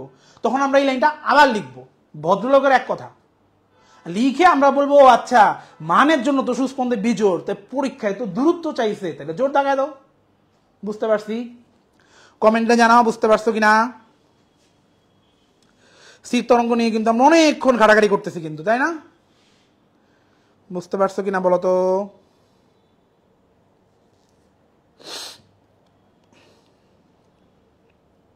সুন্দর, ক্লিয়ার। তাহলে আমরা এটা ডান করলাম। এইটার আগে যে পার্থক্যটা আছে, পার্থক্যটার জন্য আমি তোমাকে একটু বলে দিই। দেখো এটা খুবই ইজিলি এটাকে মনে রাখা সম্ভব। দেখো তুমি জানো স্থির তরঙ্গে নিস্পন্দ বিন্দুতে কোনো নড়াচড়াই হয় না। স্থির তরঙ্গে নিস্পন্দ বিন্দু মানে কি? সবই শূন্য, সবই নাই, রাইট? দেখো নিস্পন্দ বিন্দুতে অবস্থিত কণাগুলো ছাড়া অন্য কণাগুলো স্পন্দিত হয়, এটা তো আমরা একটু আগে পড়ছি, তাই না? তাহলে এটা অগ্রগামী তরঙ্গে সব কণাই পর্যায়বৃত্ত গতিতে স্পন্দিত হবে, সবাই নড়াচড়া করবে, তরঙ্গ মানে নড়াচড়া করবে। একমাত্র স্থির তরঙ্গে নিস্পন্দ বিন্দুটা নড়াচড়া করবে না, বাকি সবাই নড়াচড়া করবে। তো এটা ডান। এইবার দেখো তো 6 নাম্বারটা খেয়াল করো। 6 নাম্বার তুমি চিন্তা করো তো, অগ্রগামী মানে সে কোন দিকে যায়? সামনের দিকে যায় না পেছন দিকে যায়? সামনের দিকে যায়। দেখো অগ্রগামী দেখো সামনের দিকে অগ্রসর হয়, একদম ইজি। আর স্থির তরঙ্গ মানে কি পেছনের দিকে যাবে? না, এক জায়গায় আটকে থাকবে। দেখো এই যে স্থির তরঙ্গ স্থিরভাবে অবস্থান করে, একদম সোজা। তাহলে 1 আর 6 ইজিলি পারা যাচ্ছে। তারপর দেখো 3 নাম্বারটা খেয়াল করো। 3 নাম্বার তুমি এটা ভাবো, অগ্রগামী তরঙ্গ আর স্থির তরঙ্গ এই দুইটার মধ্যে সবাই সব সময় নড়াচড়া করবে, শুধুমাত্র কোন বিন্দুটা মানে নড়াচড়া করবেন না? কোনটা? নিস্পন্দ বিন্দু নড়াচড়া করবে না, তাই না? বলো তো একটা তরঙ্গ দৈর্ঘ্যের মধ্যে নিস্পন্দ বিন্দু কয়বার আসছিল? প্রথমে একবার, মাঝখানে একবার, শেষে একবার, তাই না? তাহলে একটা তরঙ্গ দৈর্ঘ্যের মধ্যে বেশ কয়েকবার কি সবগুলা বিন্দু স্থির অবস্থায় আসবে, বাদ বাকি সব সময় সে নড়াচড়া করবে। আর অগ্রগামী তরঙ্গ কখনোই স্থির অবস্থায় আসবে না। এই দেখো একটা পূর্ণ কম্পনের মধ্যে মাধ্যমের সকল কণাগুলো কেবলমাত্র 2 বার একযোগে স্থির অবস্থায় আসে, কখন? নিস্পন্দ বিন্দুর সময়। আর অগ্রগামী তরঙ্গে সে কখনোই স্থির অবস্থায় আসে না। স্থির অবস্থায় আসলে তো তার নাম অস্থিরই হইতো, তার নাম তো অগ্রগামী হইতো না। তার মানে 1, 3, 6 খুবই ইজিলি পড়া হয়ে যাচ্ছে, রাইট? তাই না? আচ্ছা এইবার 4 নাম্বার পয়েন্টার জন্য এটা আমি তোমাকে পড়াইছিলাম, মনে আছে কিনা? সু সু নি নি λ/2, তাই না? পরপর দুইটা সুস্পন্দের মধ্যবর্তী দূরত্ব কি λ/2 না?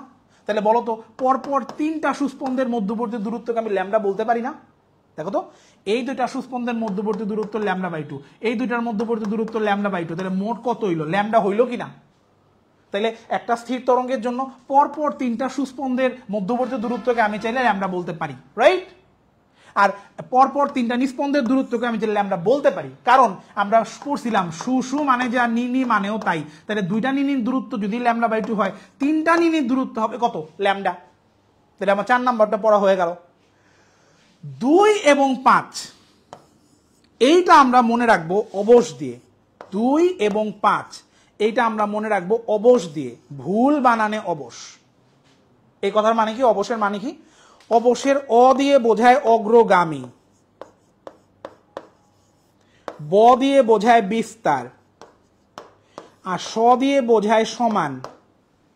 মানে আমরা মুখস্থ করতেছি অগ্রগামীর বিস্তার সমান হয়, অবশ মানে অগ্রগামীর বিস্তার সমান। এই কথার মানে কি? অগ্রগামীর আর কিচ্ছু সমান না। এই কথার মানে কি? অগ্রগামীর বিস্তার সমান মানে অগ্রগামীর আর কিচ্ছু সমান না।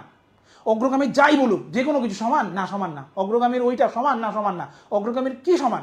অগ্রগামীর প্রত্যেকটা কণার বিস্তার সমান।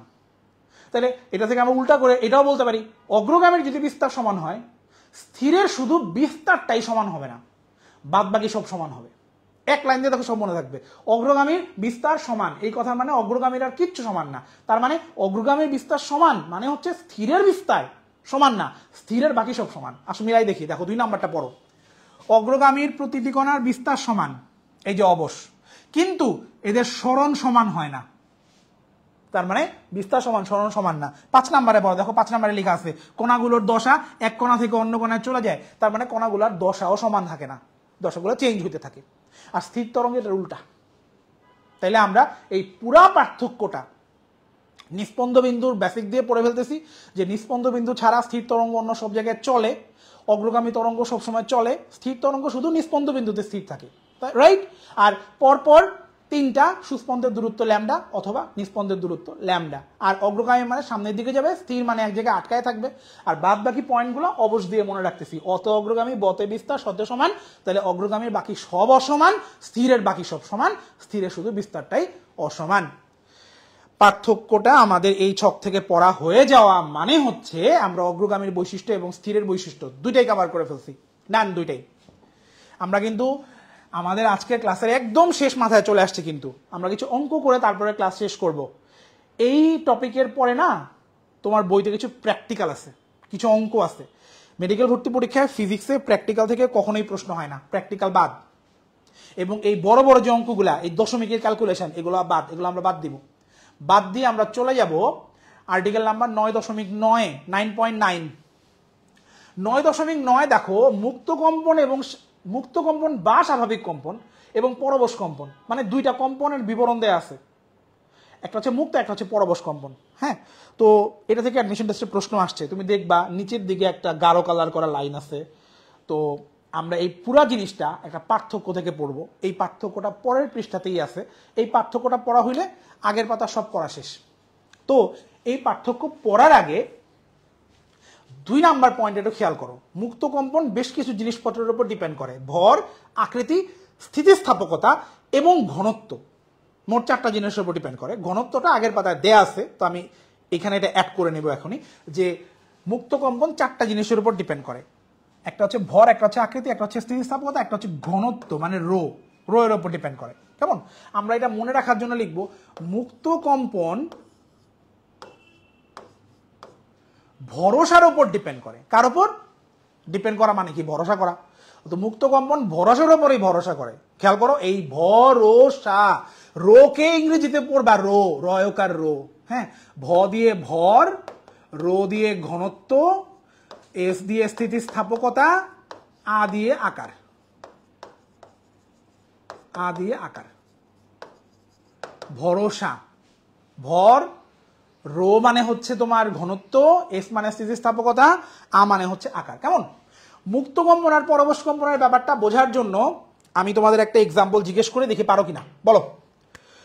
মনে করো ভূমিকম্পে ঘরবাড়ির দেয়াল কাঁপতেছে। বলতে হবে ভূমিকম্পে মনে করো মাটিও কাঁপতেছে আর ঘরবাড়ির দেয়াল কাঁপতেছে। বলো এখানে কোন কম্পনটা নিজে নিজে হচ্ছে? মাটির কম্পনটা নিজে নিজে হচ্ছে না দেয়ালের কম্পনটা নিজে নিজে হচ্ছে? বলো, কে পারে দেখি। ভূমিকম্পে মাটি কাঁপতেছে এবং ভূমিকম্পে মাটি কাঁপাকাঁপির পরে ঘরবাড়ির দেয়ালও কাঁপতেছে। কোন কম্পনটা নিজে নিজে হচ্ছে আর কোনটা আরেকজনের কারণে হচ্ছে।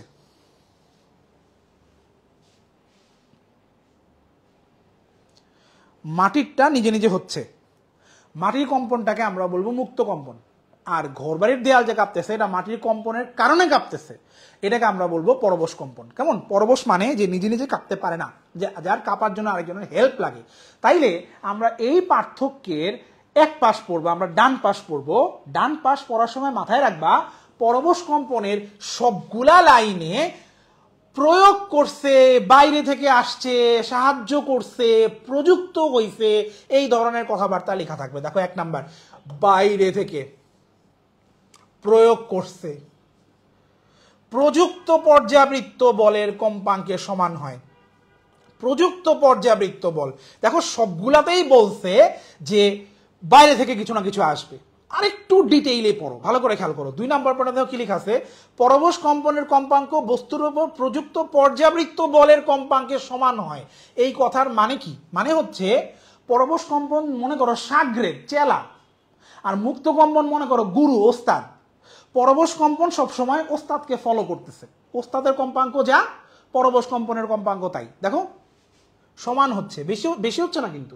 আবার দেখো প্রযুক্ত পর্যাবৃত্ত বল যতক্ষণ বস্তুর উপর ক্রিয়া করে পরবশ কম্পন ততক্ষণ স্থায়ী হয়। তার মানে কি? ওস্তাদ যতক্ষণ আছে আমিও ততক্ষণ আছি, তাই না?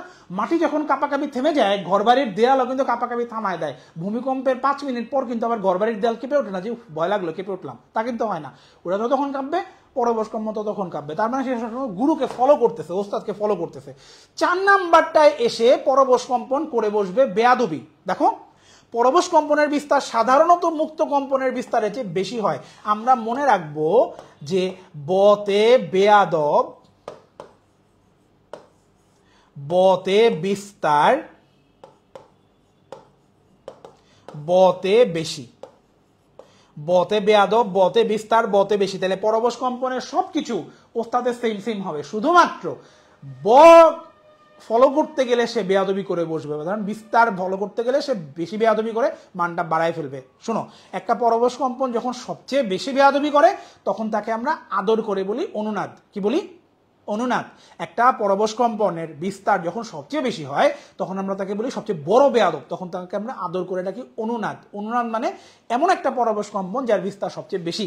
আসো আমরা দেখি একটু আমাদের বইতে অনুনাদের ব্যাপারে কি কি লেখা আছে। দেখো তোমার বইতে অনুনাদের 4টা বৈশিষ্ট্য আছে, 4টা বৈশিষ্ট্য। 1 নাম্বারটাই ভালো করে পড়ো তো, কি লেখা আছে? লেখা আছে কোন একটি বস্তু স্বাভাবিক পর্যায়কাল যদি এর উপর আরোপিত পর্যায়কালের সমান হয়। আরোপিত মানে কি? নিজে নিজে কাঁপছে না, আরেকজন হেল্প করছে। এখান থেকে বোঝা যাচ্ছে অনুনাদ একটা পরবশ কম্পন। দেখো এইটা পরের লাইনে ক্লিয়ার করে দিছে, অনুনাদ অবশ্যই পরবশ কম্পন না। তারপরের লাইন, অনুনাদের কম্পনের বিস্তার সবচেয়ে বেশি হবে। দেখো ওই যে বলছিলাম সবচেয়ে বড় বেয়াদব, রাইট? আর 4 নাম্বার, অনুনাদে বস্তুর কম্পন শুরু হওয়ার পর অল্প সময় পরে নর্মাল হয়ে যায়। ভূমিকম্পের এক্সাম্পল চিন্তা করো, অল্প সময় পরে কিন্তু নর্মাল হয়ে যায়, এটা বেশিক্ষণ থাকে না। অনুনাদ ঘাত বলের মতো আচরণ করে, অনুনাদ ঘাত বলের মতো আচরণ করে। তোমরা ঘাত বলের কথা একটু মনে করে দেখো তো, নিউটনিয়ান বলবিদ্যায় ঘাত বলের মান অনেক বেশি হয় কিন্তু ঘাত বলের ক্রিয়াকাল অনেক কম হয়, কম সময় ধরে কাজ করে, রাইট? তাহলে আমরা অনুনাদের সমস্ত বৈশিষ্ট্য পড়ে ফেলতে পারলাম। আচ্ছা, এইখানে নিচে দেখো একটা লাইন আছে, অনুধাবনমূলক কাজ। সকল অনুনাদ পরবশ কম্পন, কিন্তু সকল পরবশ কম্পন অনুনাদ নয়।